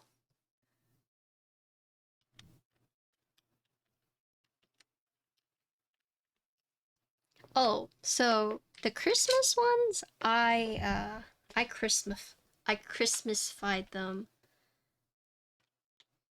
So that was me. I wanted to Procreate and I just took the emotes and I just put a layer on top of them. I mean, don't look at them up close because you can see like it's not like properly shaded or whatnot, but yeah, I did do those on my own. Just don't look too closely at them. I'm zooming in. No, don't do that. Don't do that. Okay. This is Posh, but this is the alt alphas for Posh. So GMK Posh, but this is the alt alphas and the alt mods. I waited so long for this to go on sale from Kono. Because it was insane because buying the alt alphas and the alt mods ended up being more expensive than just buying the base kit, just like regular price. So waited for it to go on sale and then I bought it finally. I don't know if it's still like that. Let me see. Switches are stock? No, they're looped with 205G. Okay, so look. Check this out.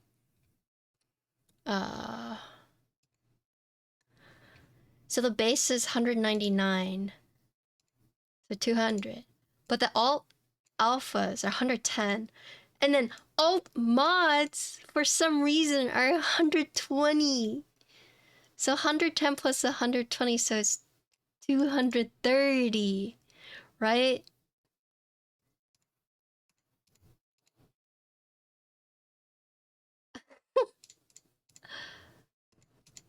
And then I wanted space bars, so then this is like another 65. So that's why I waited until they had insane sales, and I got these two for less than base.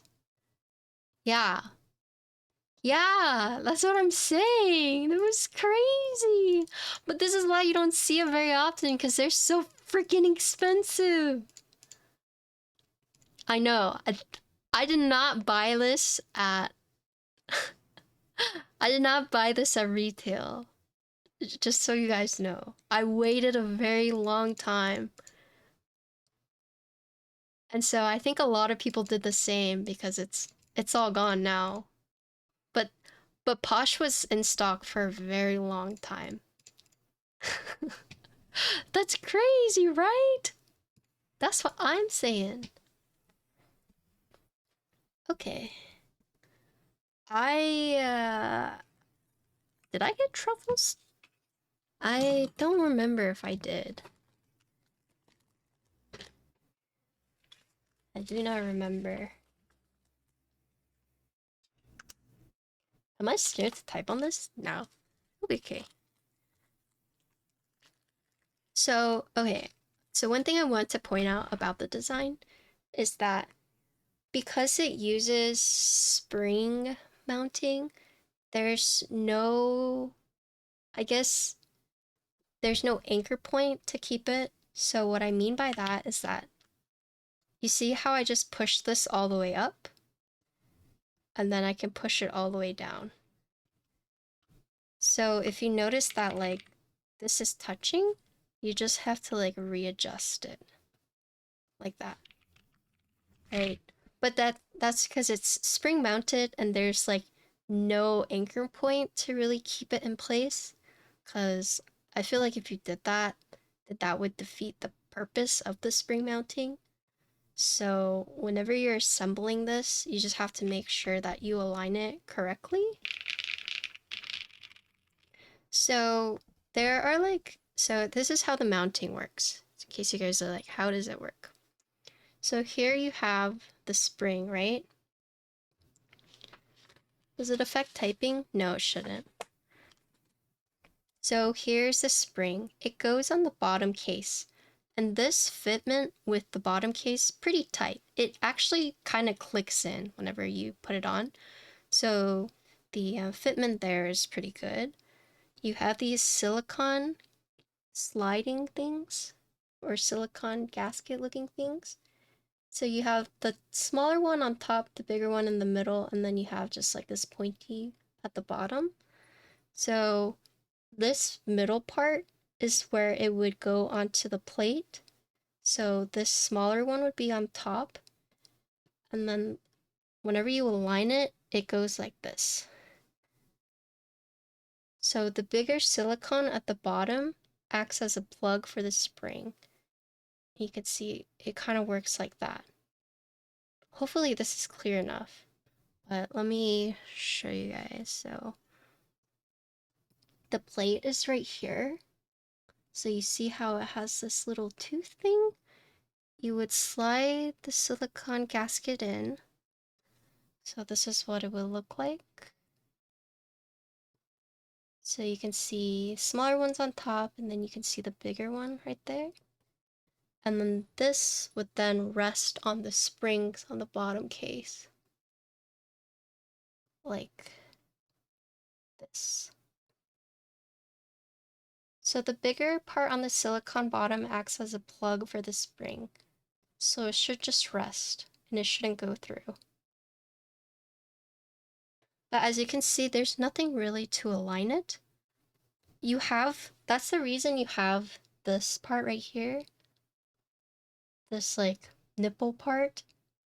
This helps make sure that the springs don't slide out, right? But other than that, I think that's the only thing aligning it. So you can slide this and it won't just like completely slide out of place.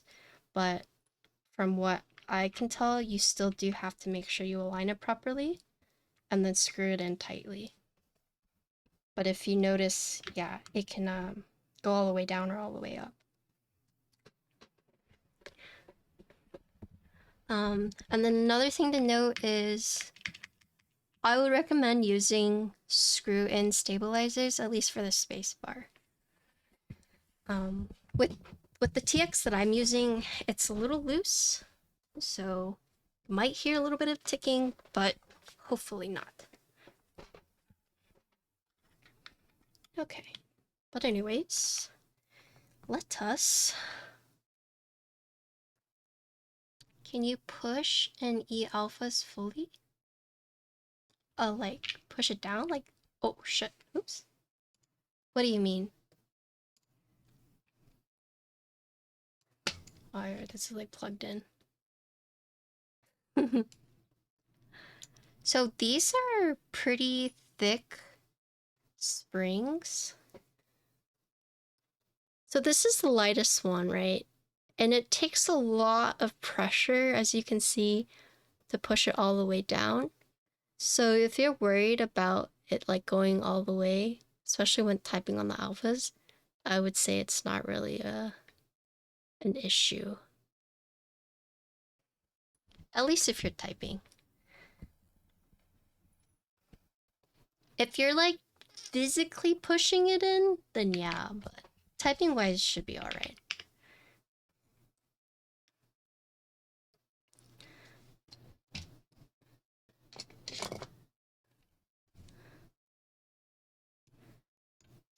Okay, what do we have? So for heavy typist, you should still be fine, but I'm using the lightest spring weight, but there's also 165. So I'm currently using 115, and that's already pretty hard for me to push all the way down. But if you're truly worried about it, there's even heavier.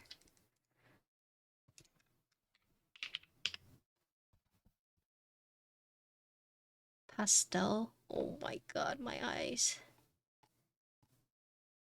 Witch girl? Terror. Iridescent. Watermelon?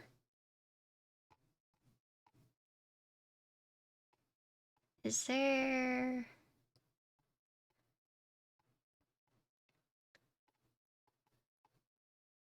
Bouquet?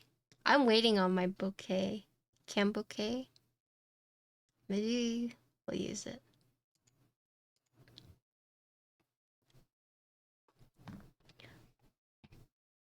Yes, we have it. Okay, so this is 150 gram. This is the FR4 plate. Kiki switches.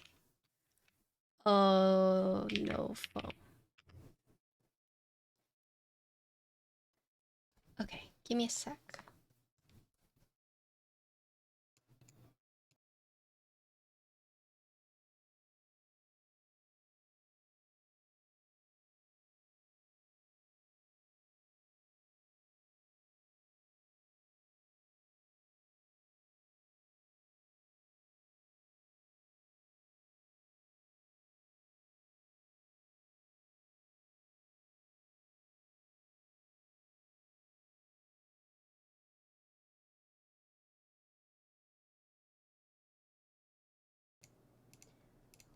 Okay, hopefully you guys can hear me, but today we're building the Cat 65.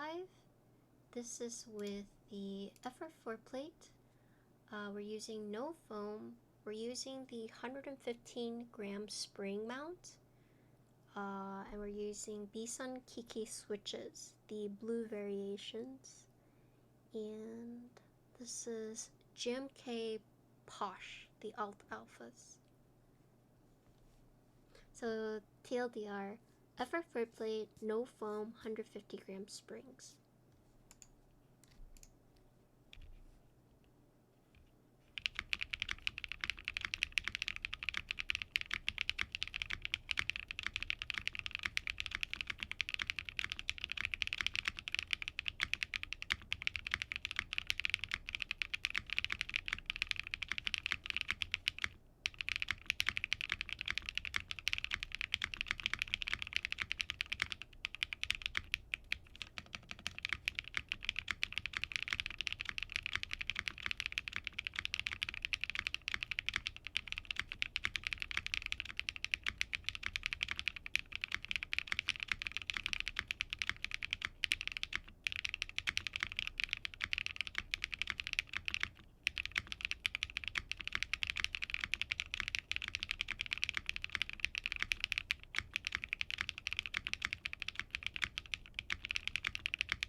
Oh yeah, they are. Ignore this.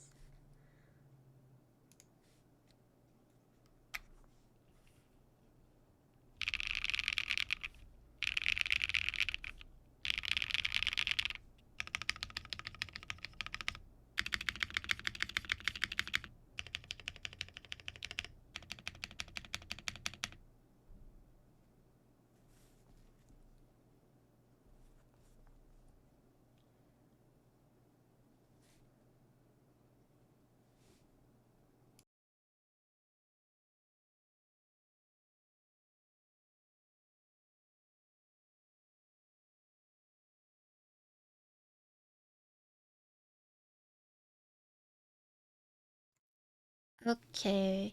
So it's the 115 spring mount. Not the spring weight for the switches, for the mounting, because it's spring mount. So yeah, we have two. So this is the lighter one. Is this super bouncy? Actually, no. Like, you think it would be like really, really bouncy, but it's actually pretty stable. And this is the lighter weight, right? I mean, if you see me typing on it, it doesn't really move. But here's the thing that's kind of interesting is that um while you think like it would be really bouncy, it's also not how do I say it? When you press like down on the key, right? It's not very like you don't feel like a force pushing back on you, if that makes sense. You know, like sometimes when you type on like a brass or alu plate, you can really feel like the resistance from the plate as you press down on it. I think the combination of the skeleton plate and with the spring mount, like it's stable, but you also don't really feel that feedback. It's almost like the springs are absorbing the feedback once you press down on the key. Do you know what I'm saying? Thanks for the follow. I mean, that's typically why I don't like alu or brass or like really hard plates, is because when I'm typing on it, especially like top mount, you can really feel like the resistance or the pressure like pushing back as you're typing down, right? And personally, like I just get tired when I'm typing on this on like heavier plates or stiffer plates, right? But this is interesting because you think it would be super bouncy, but it's actually not. And I think the springs are actually absorbing a lot of the force, so you don't really feel that pressure whenever you're pressing down. So, yeah, it's interesting. You would think, I mean, obviously if you do this, it's gonna like, but even when I type heavy, like it doesn't really shift. And this is a lighter one. I'm like kind of scared to see like what this one is like. I mean, we'll try it and I'll see like how it changes it, but yeah, it's not really, it doesn't really move. It doesn't really bounce unless like I physically press down on it.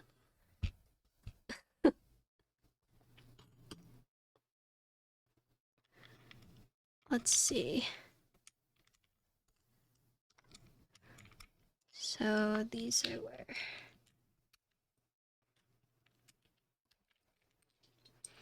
And then it's like, what, here? What's the 4 and 5? Yeah, I did the PO because of Posh, obviously.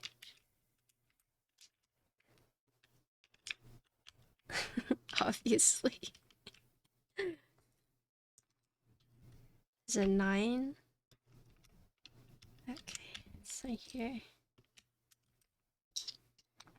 So this should be spacebar.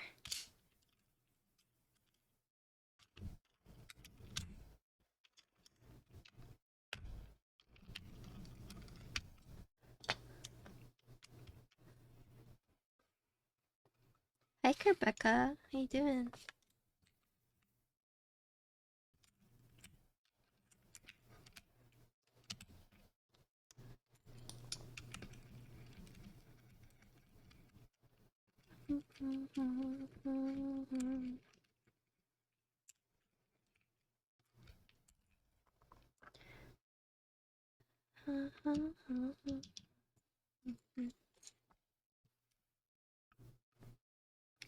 How are y'all doing?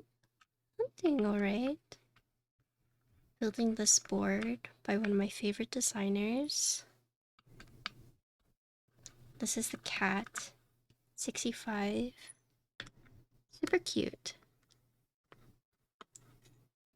What do you guys think of screwless case designs?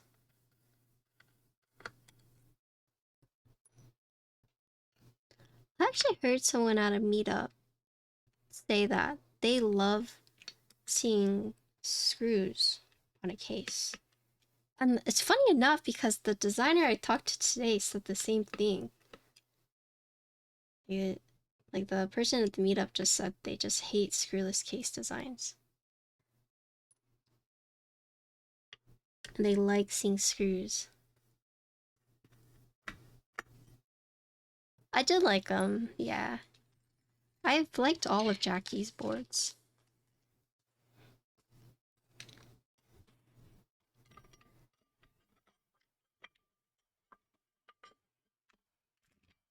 Okay.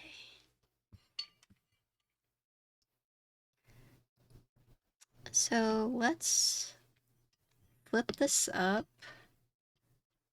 Let's take these off.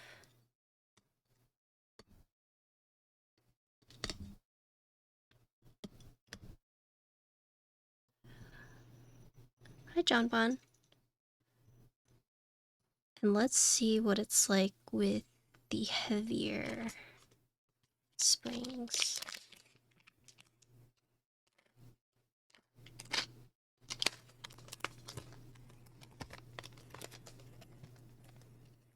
Okay, what do you guys think about adhesive or non-adhesive feet? Are you an adhesive, a non-adhesive, or are you a no feet enjoyer? Oh, these are like really heavy.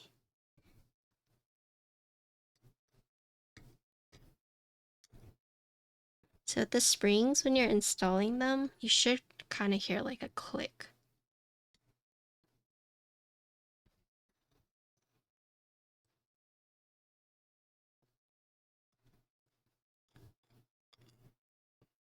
Oh, an ad.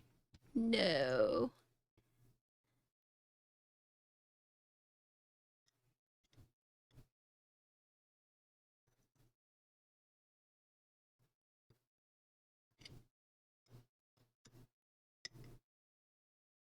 Mason? Mason's a feet enjoyer for sure. Hi, Justin. Doing good, how are you? Yeah, see, like, this is what I was talking about, how, like, you see with the clip-ins, there's no... The PCB isn't actually, like, fully enclosed right here. So it's not like it's like a half circle, or it's like a 2/3 circle. So if you use clip-ins, it's gonna be a little loose. I put the shims in it and it just still came out, so nothing I can do. Emma, what? Your feet enjoyer. Oh, new PoE launch. I didn't even know it launched. Okay, so put these on. Make sure they're all...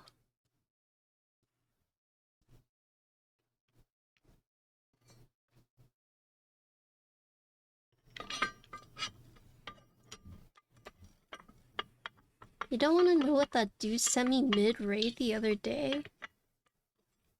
What did he send you? You want me to ask him?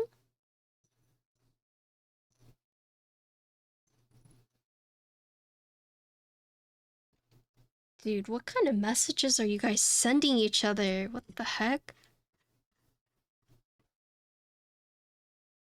The only messages I get are people complaining. What the?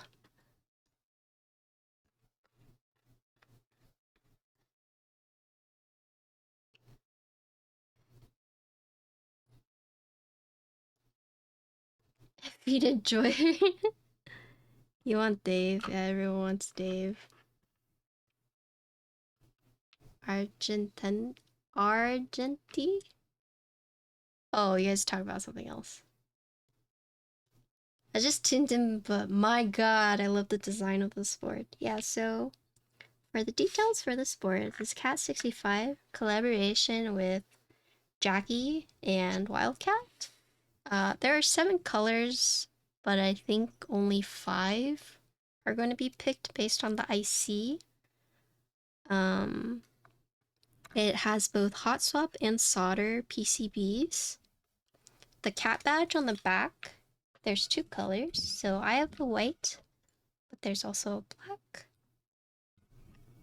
This is the mint green colorway. Elvin, you want me to message you? What color do you think you like the best for this board so far? Let's see. When Jackie messaged me, I said,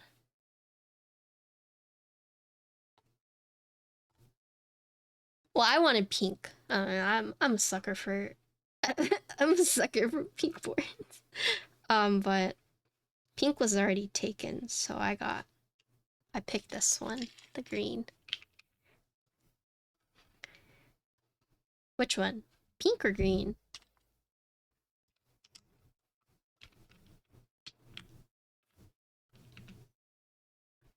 Pink? Yeah, I think Jackie has a very nice pink. Who took pink? I'm not sure. I think there's only been 2 streamers that have streamed this so far. I think it's only been, what, Apiary? And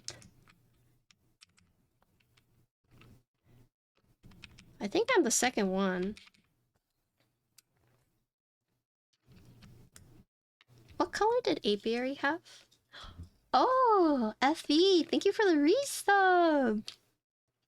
Can we get some prime animated emotes in chat?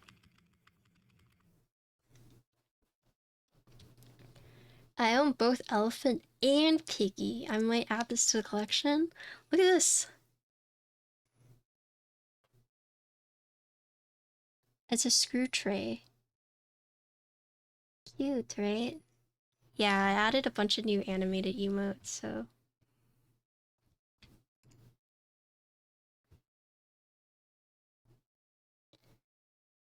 Be honest, what number are you? Connor's number 4.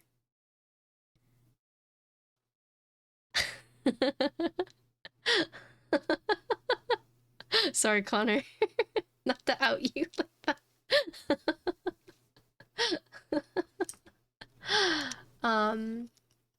Yeah, so Jackie boards, I have the bear and I have the Highton. Unfortunately, I missed the piggy and the elephant. Yeah, we have a bunch of new animated emotes. So cute. Okay, so if you're worried about, you know, the 115 being like, a little too bouncy when you press down on it, this one is very hard to move. So, did I adjust easily to Highton? No. Unfortunately, I did not. But I do bring it with me on my work trips because it's like, it's nice and it's Bluetooth.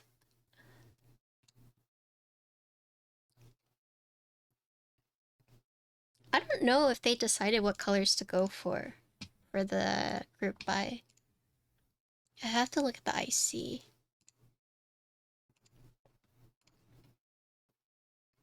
Because there's 7 colors, but they're only picking 5.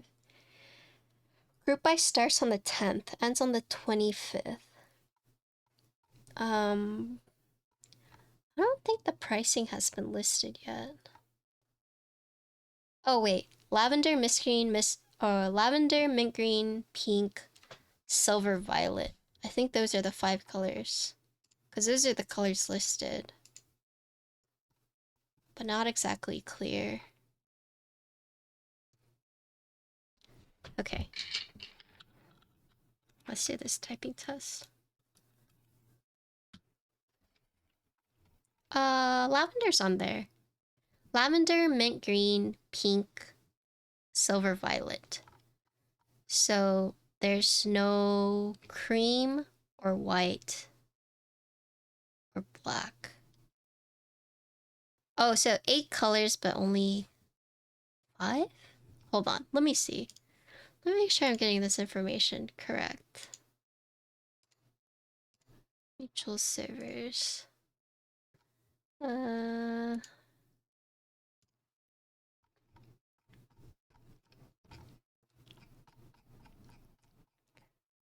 Uh...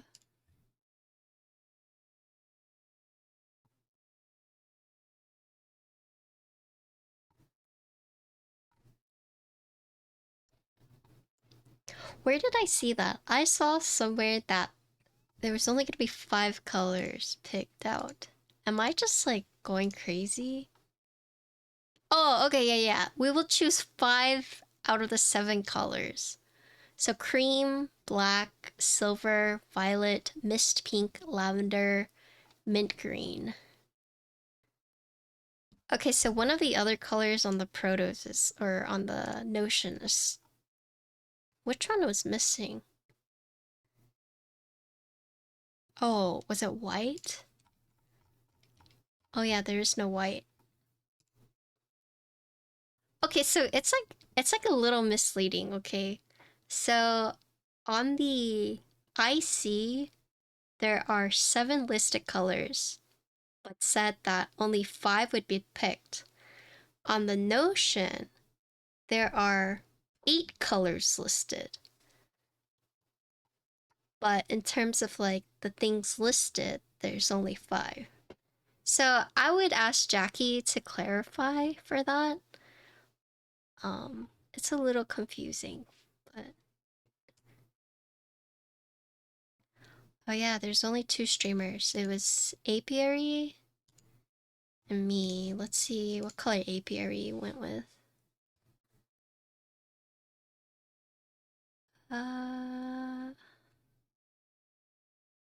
What did Apiary color?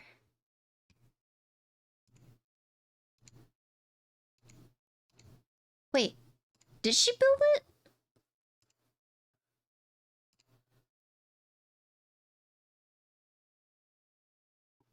Oh, I guess maybe she hasn't built it yet?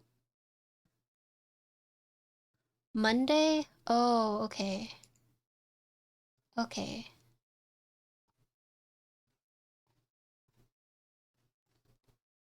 Alright, so Notion is a little outdated. Okay, but yeah, if you guys want to watch another streamer, Apiary will be streaming it on Monday. I thought she already streamed it. Okay, monkey types. Okay, let's listen to what this sounds like. Do, do, do.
Alright, so this is with the 165 gram FR4 plate, no foam.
Okay, so yeah, the spacebar is a bit misleading because it's not, because of the clip-in, it's not like fully in.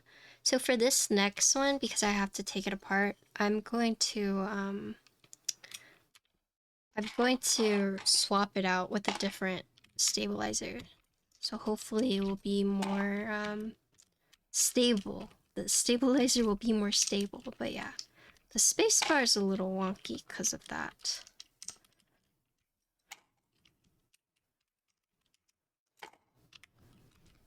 But this was stiff to type on.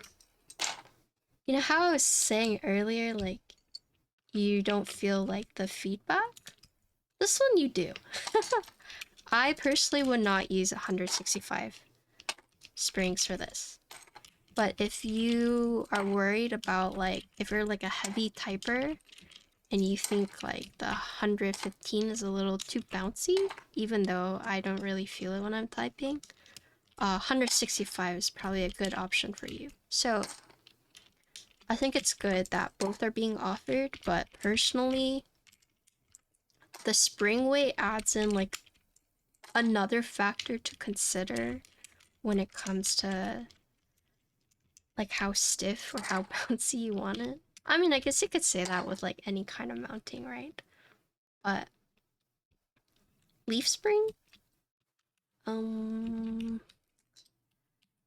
I wouldn't. I would say this is like closer to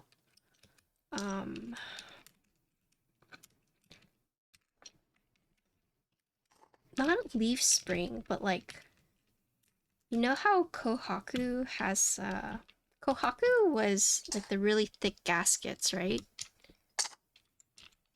Correct me if I'm wrong. I'm just like trying to go through my head.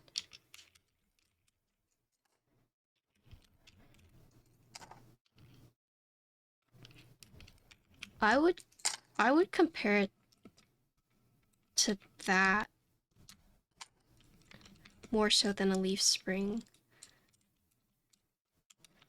Just like based on the thickness of the gaskets you use, I'd say. Because leaf spring, like when you type on it, you can actually feel it like moving. But because of the springs and how hard they are to push down, this didn't really shift like a leaf spring did. At least in my opinion. I would say this is like more sturdy, like a thick gasket mounting. And it's just really based on like the thickness of the gaskets. I think it's more what I think of it.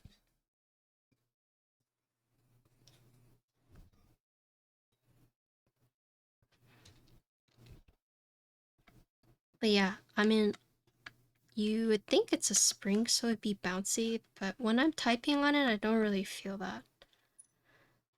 But I do feel the difference in the two springs, for sure. Like, this was stiff to type on. No, well, not like stiff, but this was like... You definitely feel more feedback. Oh my god, hairball.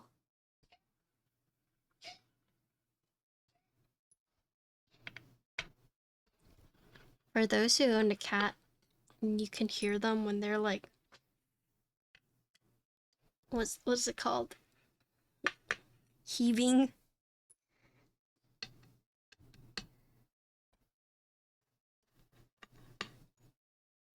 Dang, yeah, so whenever this was the last screw in, whenever I unscrewed it, you could feel the whole board like shift up.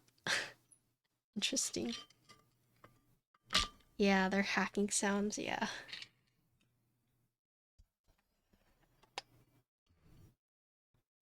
Yeah, from the spring pressure,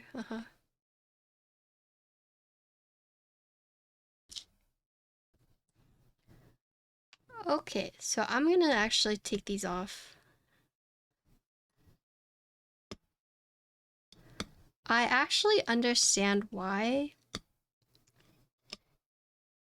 the two plates they offer. So they offer PC FR4, which is like a skeleton plate, and I think a brass. I'm like, I think if you like super stiff boards, you would get a brass plate, 165-gram springs. Holy moly. That's gonna be like one heavy board.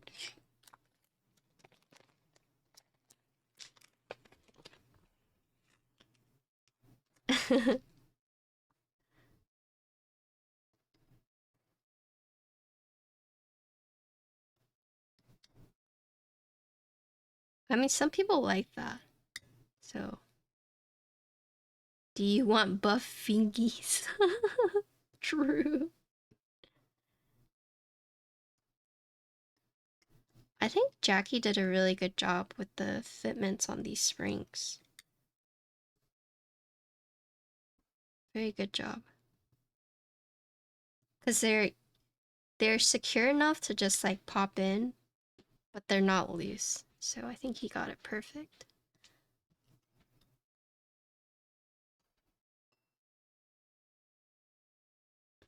Okay, so now we're gonna try PC plate. And we're going to swap out the spacebar stabilizer. It's a Mason. I already have those. Mason?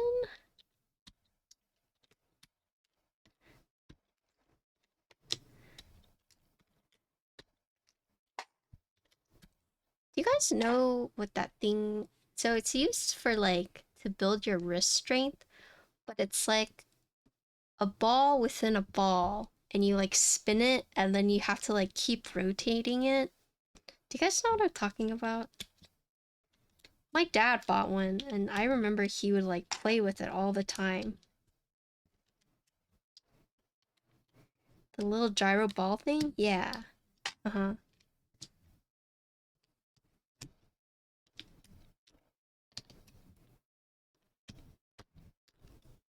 Yeah, the gyro ball, yeah. It's to help you build like wrist strength. Use the strength to start it. Yeah.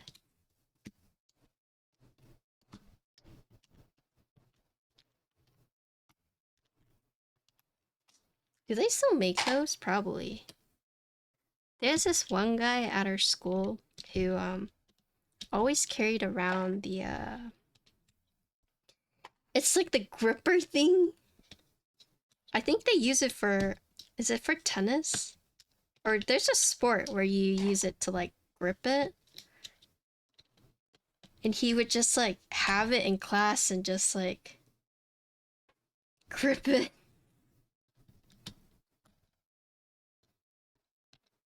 I have one, can never keep it going. Yeah. I wonder what happened to my dad's.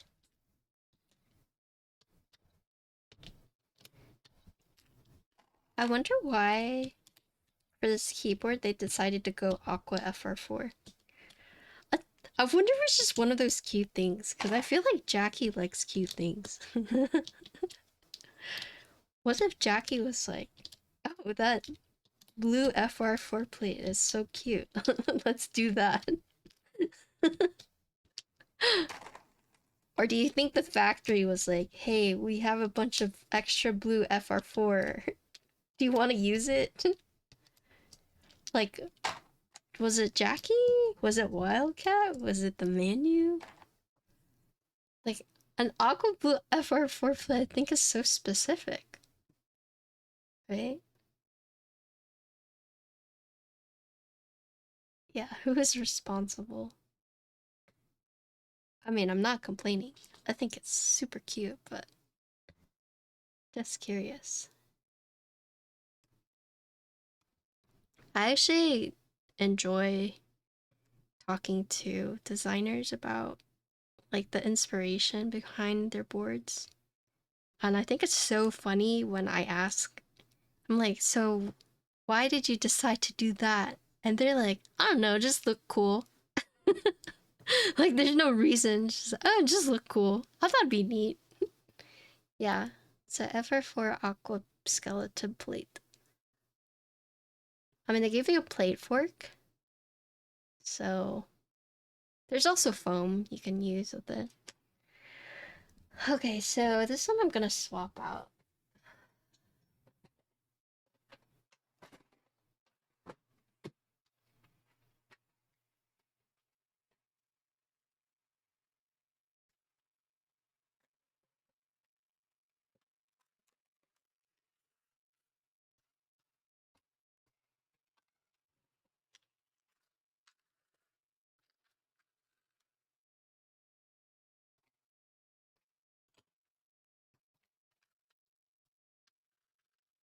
I don't know if this is gonna work, but I'm gonna try it.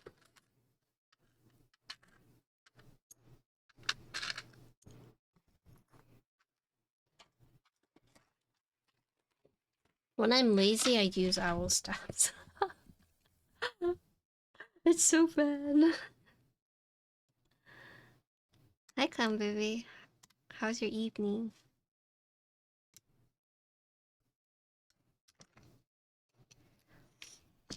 So here's what I mean. If you look, so this is where the screws would clip in, but you see it's open, so it's not very sturdy.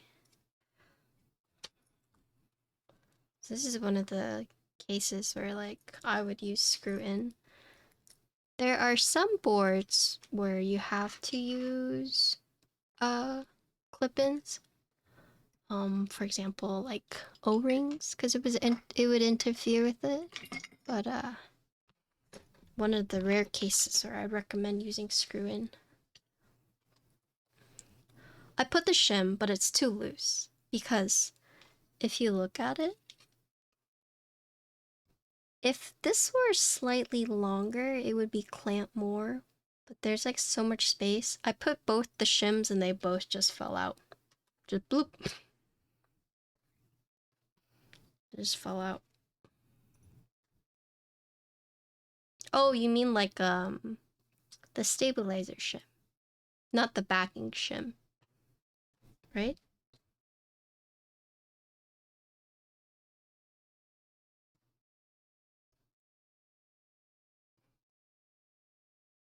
Like the ones you use for like a 1.2?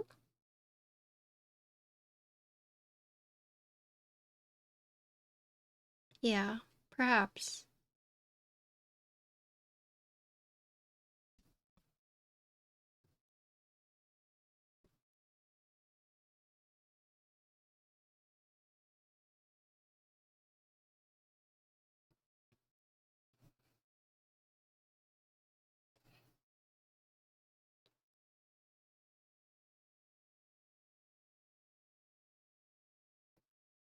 Tomorrow I will be building a client build.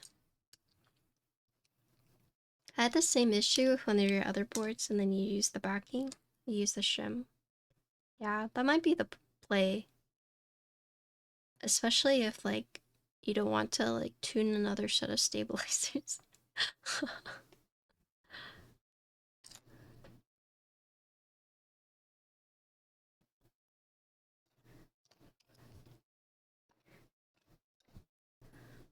What do you guys think?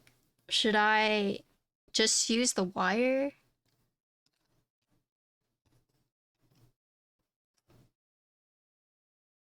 I'm not sure. I can bring it up.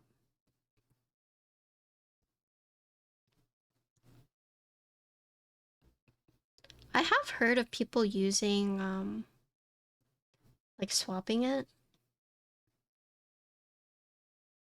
I wonder if it would actually work. I've done it with, the Owl Labs wire.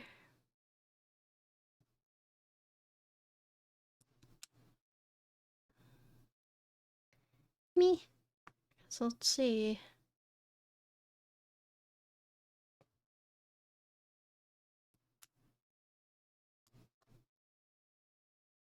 Should be okay, but we'll see.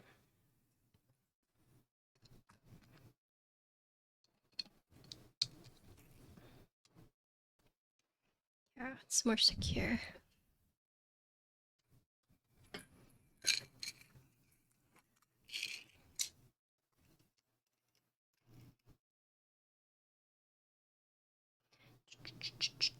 Where's my...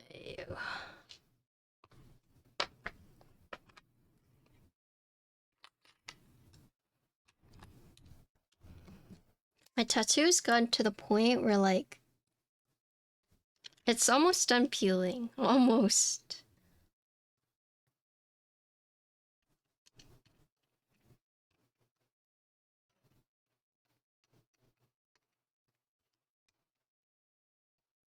I'm still putting lotion on it, but it is almost done peeling. And I can stop being so itchy. Cause, yeah, when I'm awake, I have very good self-control. However, when I'm asleep, it's like game over. When I'm asleep, there's like nothing I can do. I could wear like gloves, but I would probably just go like this with the gloves.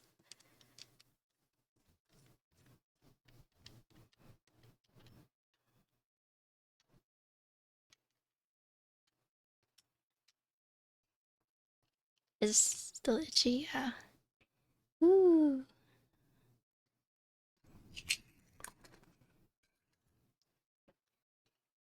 Patty, just don't scratch easy. Alright.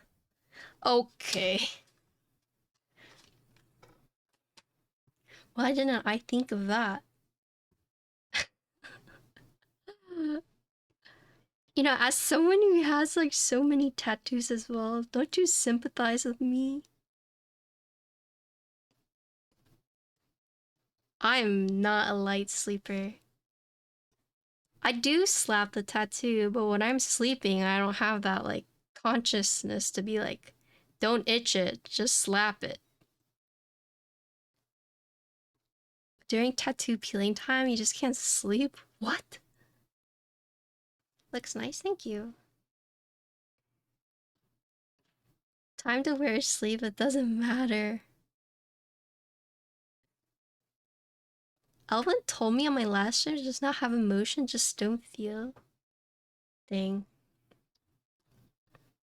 Oh, I hear Ginger. Is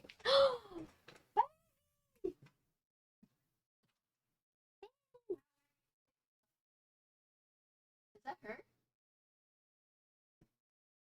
Oh.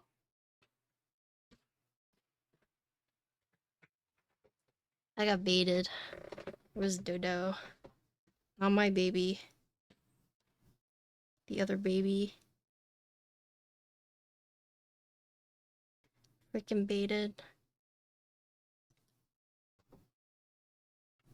I mean, I love Dodo, but she's not my baby.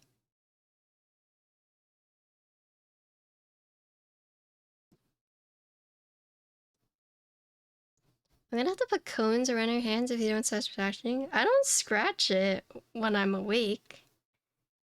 I'm very good about leaving it alone when I'm awake. Like, I can just power through it. However, when I'm asleep, that's a different issue. Compression sleeve? Probably. That seems like a lot of work, though. I just accept it is what it is. It is what it is. You'll scratch through the sleeve? Yeah.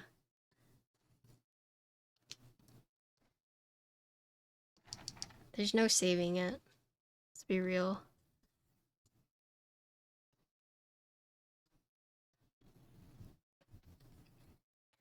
Okay, so I do have a plate fork to help me. Make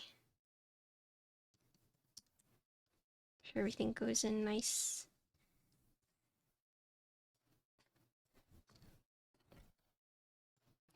I rub a ton of lotion before I sleep.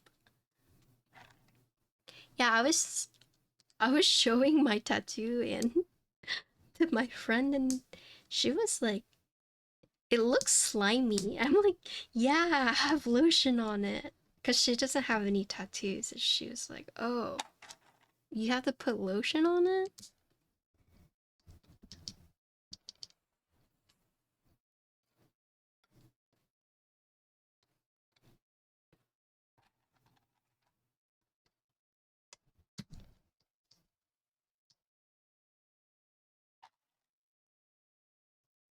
I don't know, the lotion just like rubs off on my blanket when I'm asleep.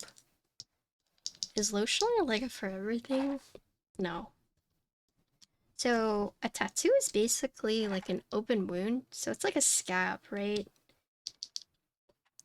And so when you're peeling, it's like the skin and the color is like peeling off like a scab. And so I mean, I guess you can't really see it, but yeah, that's why we peel. What's the piece at the bottom? Is that the nameplate right here? Yeah. This is the, what do they call it? It's in the Notion page.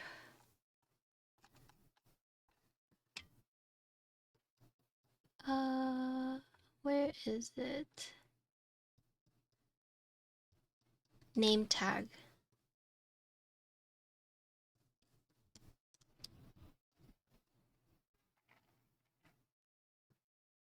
I slather Aqua FR4, me too.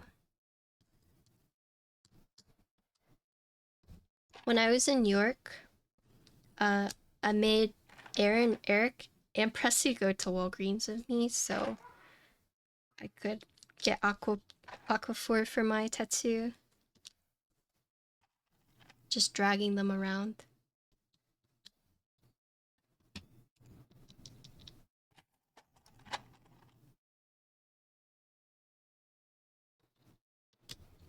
Hey, the Diver's getting Dredge DLC, yeah. I actually got 2 shoes.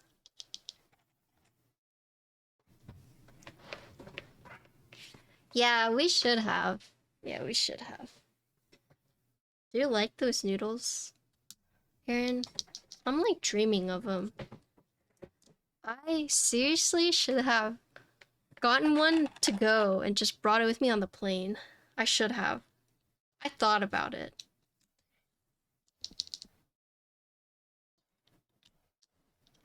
Those hand-pulled chili noodles, ugh, so good. Can't really get that here. Aaron and I rode on the subway together, and I just like passed out. I just like, I could tell Aaron is just like a little food coma, but he said he stayed awake because we both couldn't fall asleep. I just like full on the subway. Like, I don't care.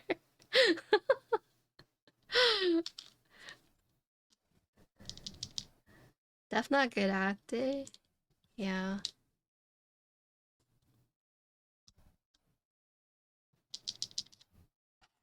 You've been able to take more if you filled your 2 shoes with noodles? True. So I got these like Nikes, but then as I was walking in them, uh, they like kind of hurt. I felt bad for Aaron because he wore Vans, and I looked at them and because like when I travel, I wear Vans too, right?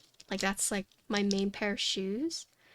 But when I went to Miami and I wore my Vans, I like regretted it because I walked around so much, and I after that I was like, okay, I can't wear my Vans, right? Yeah, and then I saw Aaron's shoes and he was wearing Vans, and I was like, damn, I don't know how he's doing that. And then he was like, my dogs are barking, and I was like, oh, there it is. It's like, oh, okay.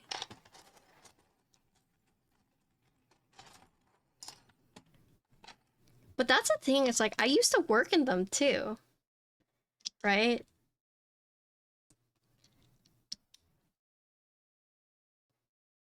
Yeah. I used to work like 8-hour shifts in them. But I wore my Nikes, but I think those are the ones like you have to break in. So then I got a New Balance. And those are spiffy. Did you see those? My new New Balance? So I guess they're broken in now.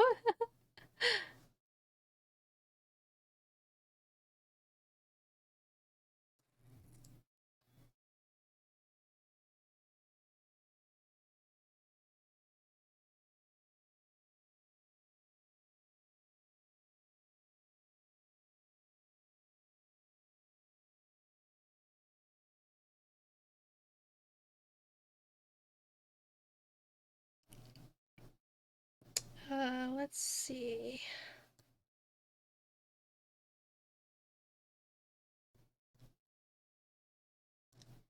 So,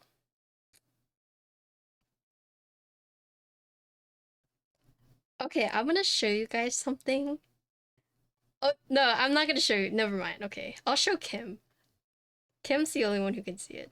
Kim and Potato. I'm getting really sussy Instagram ads. It's like they know. I'm so embarrassed. They're so bad.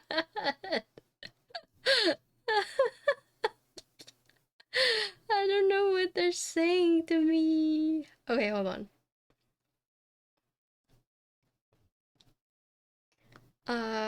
Okay, so if you guys missed my New York story, I basically wore Birkenstocks, so they look like Jesus slippers, okay? Jesus sandals. Um, and I wore socks with them because as I was flying, I was like, I'm gonna wear comfy. So I basically wore slippers with socks, okay? But my dumbass forgot to pack actual shoes. So I was in the New York cold with Birks and socks for like 2 days, okay?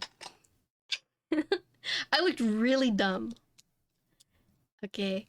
Um they're very comfy, but it's like I was super cold, okay?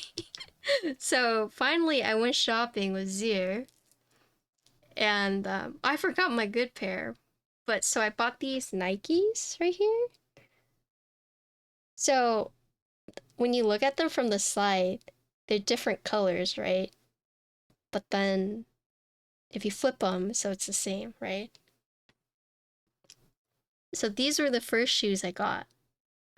But as I was walking in them, they weren't very comfortable because I had to like break them in, right? So then I went to a few stores the next day and I bought these. Let me find it.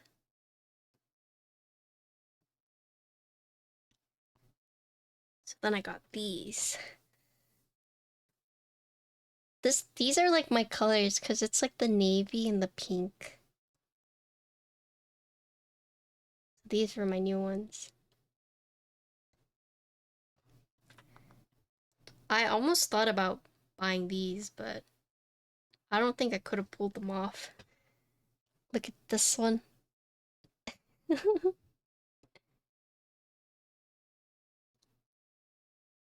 Dang, how did you know, D-Lau? Yeah, they're very comfy. How did you know? You know your shoes, huh? Look at this picture of Diego and I. This one turned out really well.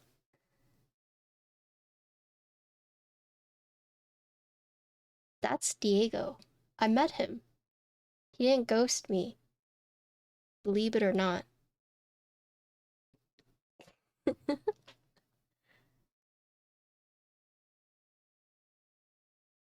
Yeah, thank you, Eric. I have one with potato too. But I'll show you the one with... Well, actually, I won't dox her on stream. Keyboards aren't the only addiction problem I have.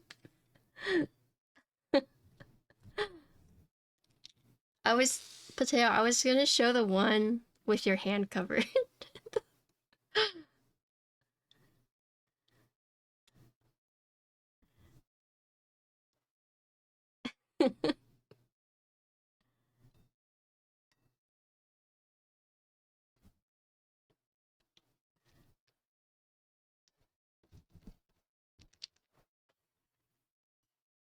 Okay.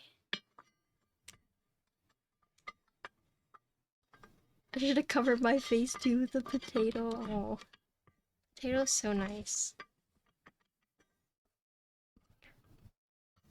Wait, I can show you. Let me show you guys something.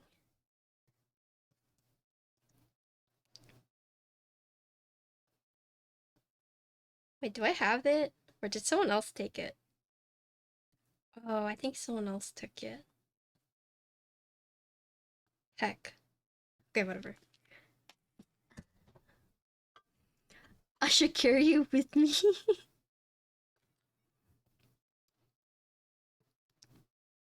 Did you guys know I met Patty, the designer for Alyssa, and Cindy, his partner?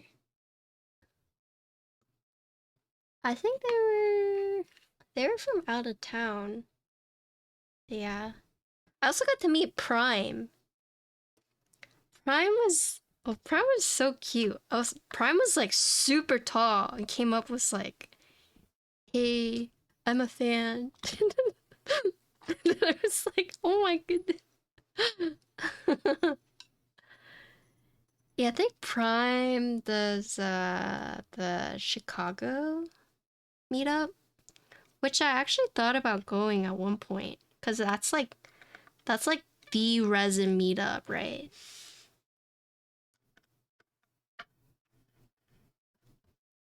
Yeah. I wanted to go. I thought about it.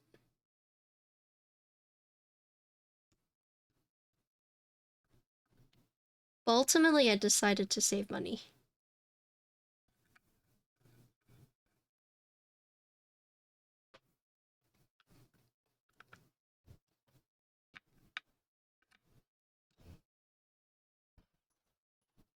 Nashville hot chicken? I think I've never had it.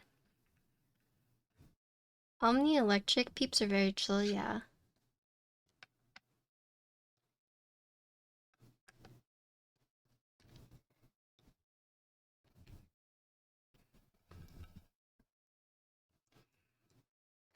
Okay, here we go.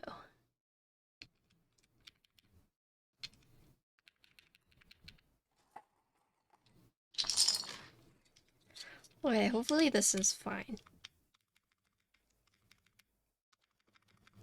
Yeah, cool. Juicy.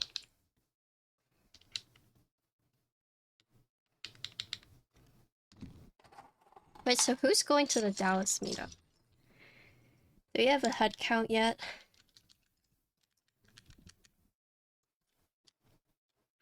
Anyone in chat?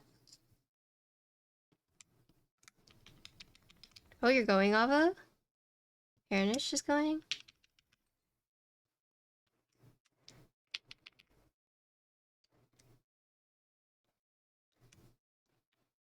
I'd definitely like to go to the Dallas event. QWERTYUIOP. Banana, haven't got tickets or anything? Yeah.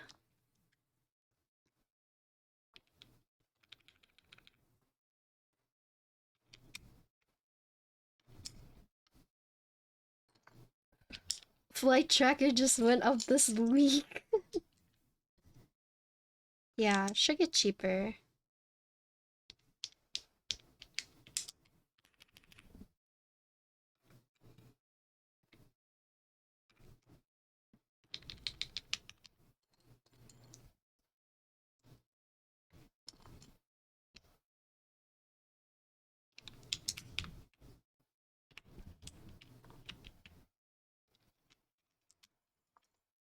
Oh yeah, because of the Black Friday deals and whatnot.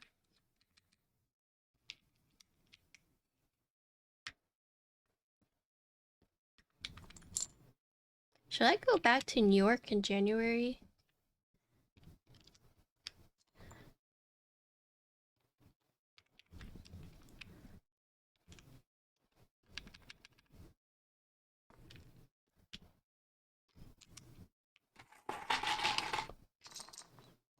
Just for funsies.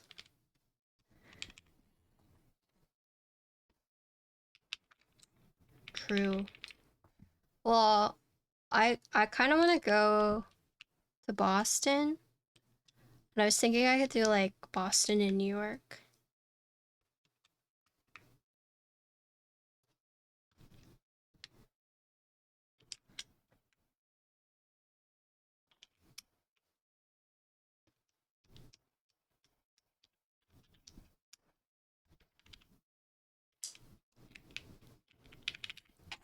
New York with Portal? Well, I'm going to go to NorCal in January for Vin's wedding. So he can't complain to me about not going there. So, I don't know. The seed has been planted to get a sleeve. Oh yeah. Get a sleeve. Do it. Personally, I think full sleeves are the way to go. Personally. You're gonna sleeve all the way up to your thigh? That one's a little more intense.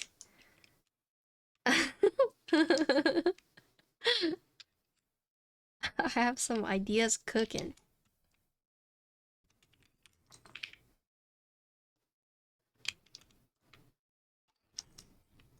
Yeah, you are talking to a group of enablers.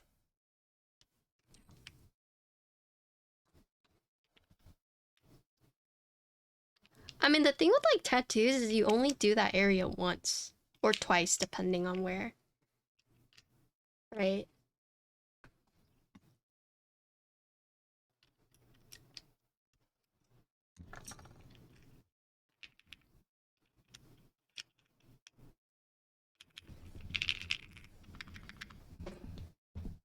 I mean, you just get that area tattooed once and then you're done. Oh, Nudie!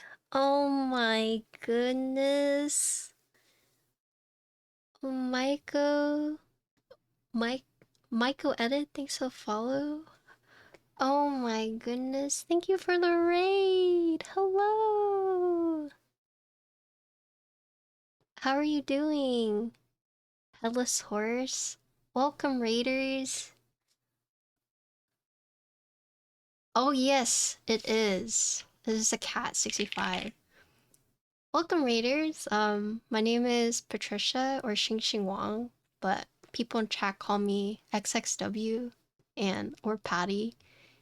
I build custom keyboards on stream on the weekends, and during the weekdays I stream Mythic World of Warcraft retail.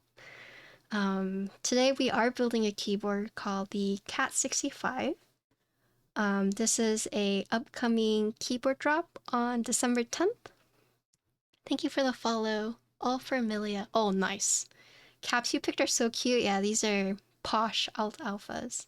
Riz Trisha. Okay, no one has ever called me that until you right now. Don't listen to him. BSUN Paradise Islands. Yeah, I decided to use these again because I thought it would match. As if you look, it's like a blue and the pink. So, no, I'm not muscle mommy. I haven't worked out in like 3 weeks because I've been traveling.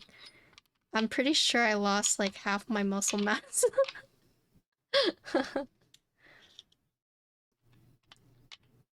I guess a little bit more about me.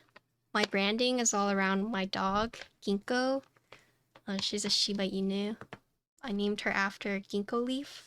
So I'm sure you guys have seen on Nudie's stream, but she has my desk mat. She has the blue variation. This is the red variant, but this is my dog, Ginkgo, and these are ginkgo leaves. Leave me, Patricia. Yeah. Thank you, Nemo Bayous for the follow. And dog.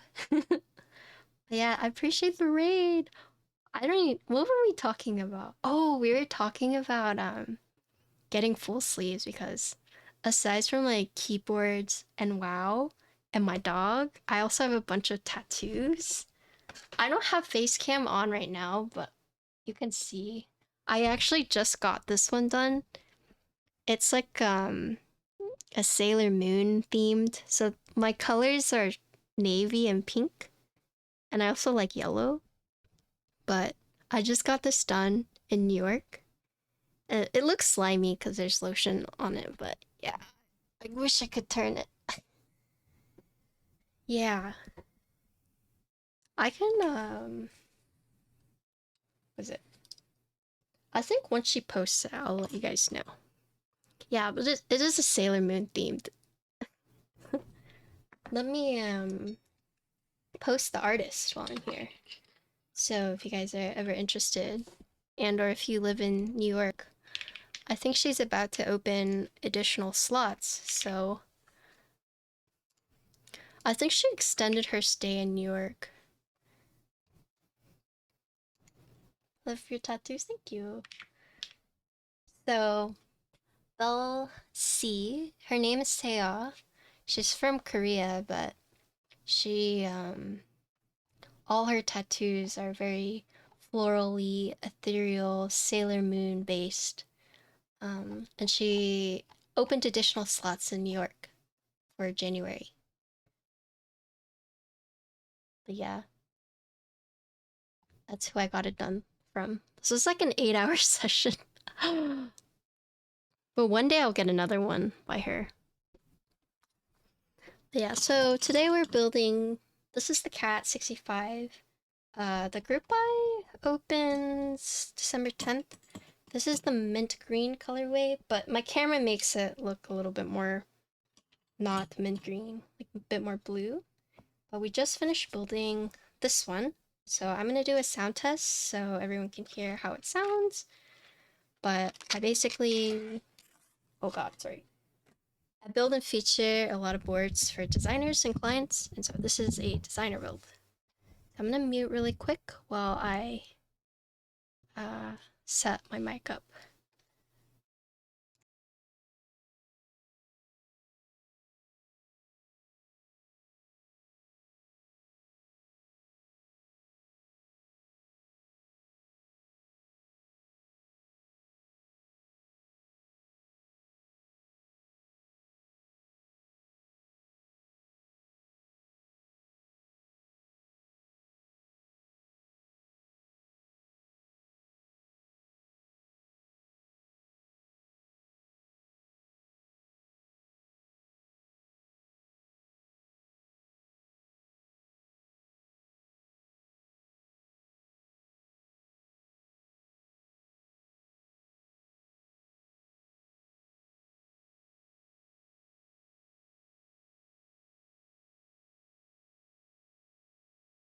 Okay, So this is the 115-gram springs for the mounting.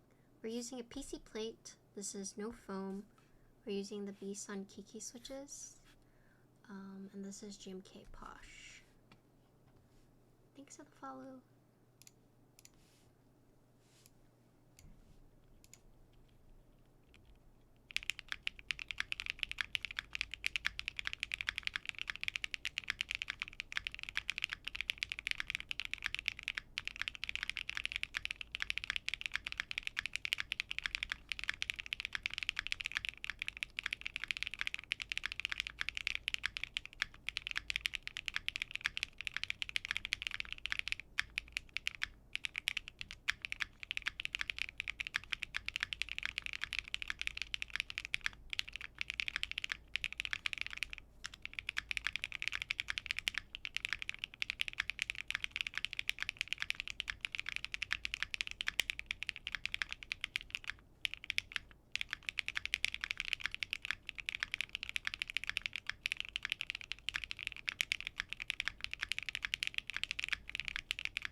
Okay. It's a really nice spacebar. Yeah, we actually just fixed it because I was using clip-ins, but the PCB for the spacebar is not fully closed, so the clip-ins were a little loose. So I swapped it to screw in, and it's a lot better now. So, yeah. Definitely better spacebar, yeah. But yeah, welcome Raiders. That's kind of what I do here. I build keyboards, talk about random stuff. We do sound tests, but thanks for all the follows. Thank you again, Nudie, for the raid. I appreciate it. But yeah, so I'm just gonna talk about this board now, just so we can all kind of get an overview. So, oops. Uh oh. Okay, we're fine. I appreciate you. All right. So this is the Cat 65. So once again, it goes into group buy on the 10th. This is the mint green colorway. My camera color grading is a little weird, but it is more green IRL. This is a spring mounted keyboard. So what that means is that it uses actual springs to mount. So you can see the springs in the screw tray right here. So these are the actual springs. That's a chunky keyboard. Yeah, so Jackie, who is the designer, is known for the chunky keyboards. Like, if someone wants to link like Elephant or Piggy, this designer is known for having like really like big bezels, so the sides and the top. But this is the Cat 65, which is a collaboration between Jackie and Wildcat. If you don't know who Wildcat is, he is a Korean YouTuber who has really aesthetic keyboard building videos, and he has a lot of cats, like Lego cats and whatnot, but they're pretty cute. But here's a top. So 65% with the arrow key blocker right here. And you can see it's very curvy. Yeah, this is Wildcat's collaboration board. Here's the side.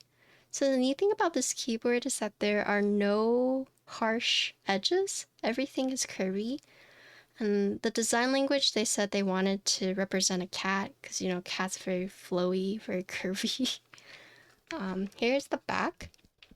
So you can see that the top and the bottom, so here you can see it's symmetrical, both curvy. Here's the cat, and as you can see, also curvy. So throughout the whole board, you can tell the theme with all the curves. Yeah, this is the cat. So you can actually change this out. So this is the white, and it also comes in a black. You have the cute triangle feet. And this is a screwless case design, so there's no actual visible screws. Here's the USB port. So centered lower USB port. And then here is the front. Oh, the front. Front lip, I should say. But yeah. And I'll show you guys the internals. Oh yeah, this is the piggy.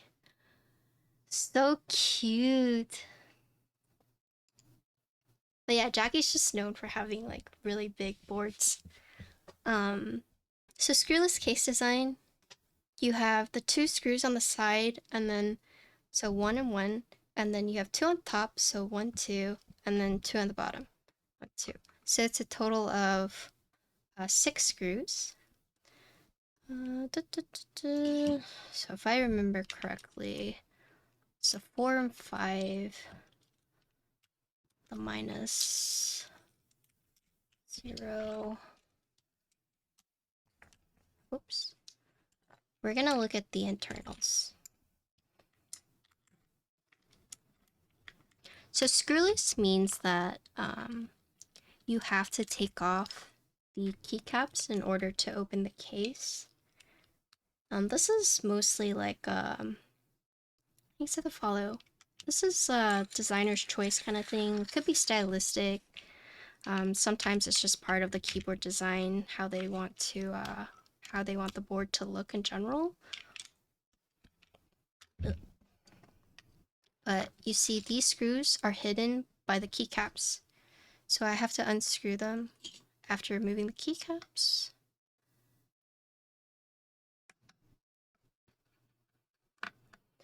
There are a couple clever ways to like hide the screws. So you can do it like this, where the keycaps hide it. You can also do it where like the feet, the adhesive feet that keep it from moving on the back, hide it. Some people don't mind the screws showing because it's on the back. But yeah. When it comes to keyboard design, there's like all sorts of things you can do. Just kind of like what you like. That's why it's called customs. I'm trying to learn more about design, but oh boy, there's like a lot to learn. I'm not a designer myself, but building all these boards has really made me like, I feel comfortable enough to be like, question why things are designed the way they are, rather than being like, oh cool.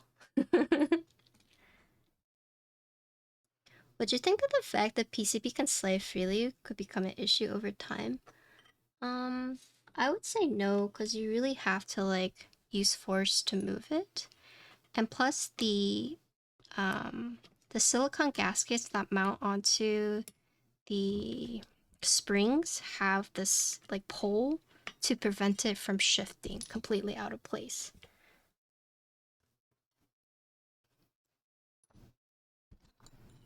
So it's like the same for like a gasket mounted keyboard with no anchors, right? It's not usually an issue, so I wouldn't worry too much about it. But yeah, so the silicone gaskets on the plate have these poles to keep it from moving out of place completely from the springs, as you can see. So you don't have to worry about it like potentially like shifting completely. But because it does use the spring motion, right, you can't really have an anchor. Otherwise it would defeat the purpose of having like the spring mount. But essentially this is how it works. So you have the springs on the bottom case. So you can see 4 on top, 4 on the bottom. See right here? So these are the springs, right? And these have anchor points that the springs fit on pretty tightly, but it's not like so tight that it's like hard to assemble. You kind of hear a click once you put it in place. But yeah, these shouldn't shift out. And then if you look, so there's 2 spring weights that I was giving. There was 115 and also 165. But this is being the 115, right? And you see I have to actually use a lot of force to press it all the way down. And this is the lighter one, right? So you have these in place. Hi, Patty. Am I late? A little bit, but it's okay. A queen is never late? I don't think Patty is a queen. Sorry, Patty. Dox him. I am a queen. Okay, Patty is a queen. Okay. But as I was saying, that this is the FR4 Aqua plate. So the mounting has Jack's a cat. Thanks for follow. The mounting has 2 parts to it. So while it is spring, there's also a silicone like gasket to keep it in place. So the silicone gasket slides in through right here. So I'll show you what that looks like. It's a really tight fit too. So the orientation of it does matter. So this is what the silicone gasket looks like on the plate. And you can see like the smaller head is on top and then the bigger rounder part is on the bottom. And then there's also this like pole, or I was calling it a nipple, but there's this nipple right here or bar right here. And this is what prevents the springs from moving out of place. Because here is where you would put the spring from the bottom case like that. And so the pole keeps it in place from shifting. So this is what it looks like. So you can see, keeps it from moving out of place.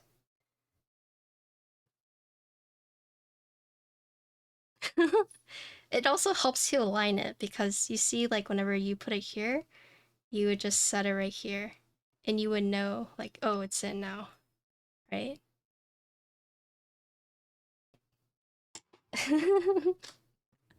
But yeah, so you have 8 springs and you have like the 8 gaskets and you would just put it in like this. And then see, you can move it around like that. And with the poles, it makes it so that you can't just like whoosh, like slide it completely off. Hopefully that makes sense. But yeah, you do have multiple spring weights. So you have the 115, 165. And this is going to sound very weird, but someone asked me like how it feels typing on it. And here's the interesting thing, is that while you think they have these springs, it's not as like bouncy as you would think it is. I think what the springs do in my whatchamacallit, in my experience, or how do I say this? Okay, back up. So you know when you type on like a board with like a brass plate, and when you type on it, you can really feel the force of the plate pushing back against you. And so that's what makes it like either stiff or softer. Of course, the mounting has something to do with it, but typically if you want something like stiffer, you would go with like a harder plate and you can really feel the feedback whenever you type on it, right? Because you are using the spring mount, you don't really feel that feedback. that feedback is absorbed by the springs. So even though you're typing on it and you think it would be really bouncy, it's not, because these springs are so hard to like push down. But you also don't get that like harsh feedback because the spring absorbs a lot of the impact of it. However, the 165-gram ones, you can feel the feedback, right? I personally would not use the 165 because that one, like, you would think it would absorb the feedback, and it does, but because it's like so stiff or so hard to push down, it is then that you feel that, oh, there's something pushing back on it. But it's misleading because you think it's spring mounted and it would be like really bouncy, but it's actually pretty consistent in my opinion and not like super flexy, bouncy. But of course, when you like actually like press down on it, it will then shift, right? Yeah, so I think if you want like a stiffer typing experience, you would definitely go for the 165 grams. And if you want something that is not as stiff, then I would go 115. As for the plates, so this is FR4, and FR4 is typically what? More stiff than PC. However, this has so many flex cuts and it's a skeleton. I would actually say if you want more flexy, I would go for this one and then the 115. Like, it felt lighter to type on this plate than it did the PC plate personally. But if that's like too much for you, then the PC plate is like a safe option, right? Because PC plate is light. I think if I were to build this, I personally would do PC plate with the 115. And then another thing I will say is that I'm not sure if this is the final PCB design, but I actually would not use clip-ins because sometimes it's not a problem, but as you can see, right, like the clip-in hole is not fully secured. So I put shims in this, but it fell out. And it's the same for the space bar right here. Put shims, but it fell out. And I just think because it's not like fully secured and like a closed circle, that using screw-ins is the way to go for this board. Usually it doesn't really matter unless it's like an O-ring board where you have to use like clip-ins, but I would say for this one, definitely use screw-ins if you have it. Otherwise, your stabilizer might come out. But like I said, I'd have to ask if this is like the final PCB. But once, for those who are here the entire time, once I swapped to the screw-in, then it was like, oh yeah, that's like so much better because nothing is loose at that point, right? So, yep. That's my review on this board. So obviously if you're a fan of like Jackie, this is definitely within Jackie's like known design language with the like chonky bezels, thick boards. Also really cute because of the Wildcats cat themed. I will say spring mounting is like pretty interesting. This is my second time typing on spring mount. I think my first time was the KLC Spring Rider. I think, yeah. I'm not sure if I've built another one. But yeah, it's interesting that the spring weights is like another contributing factor on whether you have like a stiffer or a softer typing feel. But I would say for spring weight, it does feel very consistent. But the only thing is, yeah, there is no anchor point, so you might have to like shift and finagle this around to make sure, because if you have it too low, it is going to clip. So you do have to kind of position it before you like fully screw it in. But yeah, that's the build. Did anyone have any questions? Sorry, I feel like I just rambled. Thank you to Jackie for reaching out to me and letting me build it. Huge fan of Jackie's work. I daily my bear, which is designed by him. I think Apiary is building this on Monday. How's the heft? It's actually not bad. You would think it would be pretty... A Jackie board would be pretty hefty, but this one's actually pretty light, all things considered.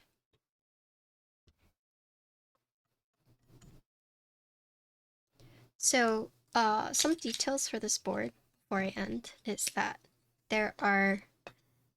Okay, so there are 7 colors on the IC page, but there's 8 colors on the Notion page. However, only 5 will be picked. You have 3 plates. You can do PC, which has no flex cuts. You can do the FR4, which does have flex cuts, and you can do brass. Brass, I'm not sure what it looks like. What else am I missing? I think that's about it. And once again, this is the mint green, but on the camera it looks blue. It's a bit more green in real life, but I will say it is closer to the blue side. And I'm not sure what colors Jackie's going to go with. If you're interested, there is a IC. There's also a Discord that you can join for more information. But yeah, this drops in 2 days. As for pricing, I actually did not see the pricing. Does anyone know if Jackie mentioned it? I didn't even see it in the Notion page.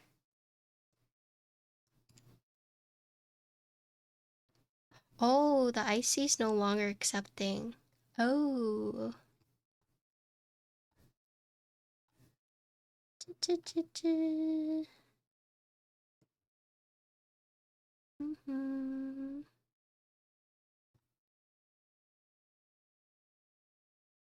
Weight is interchangeable. Black or white.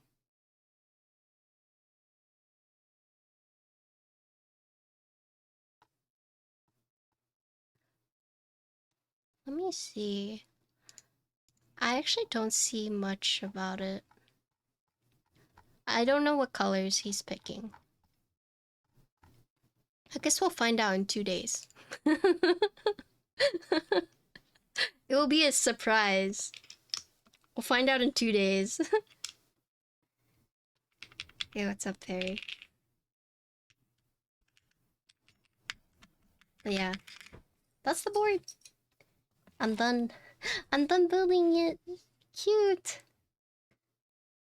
Cute.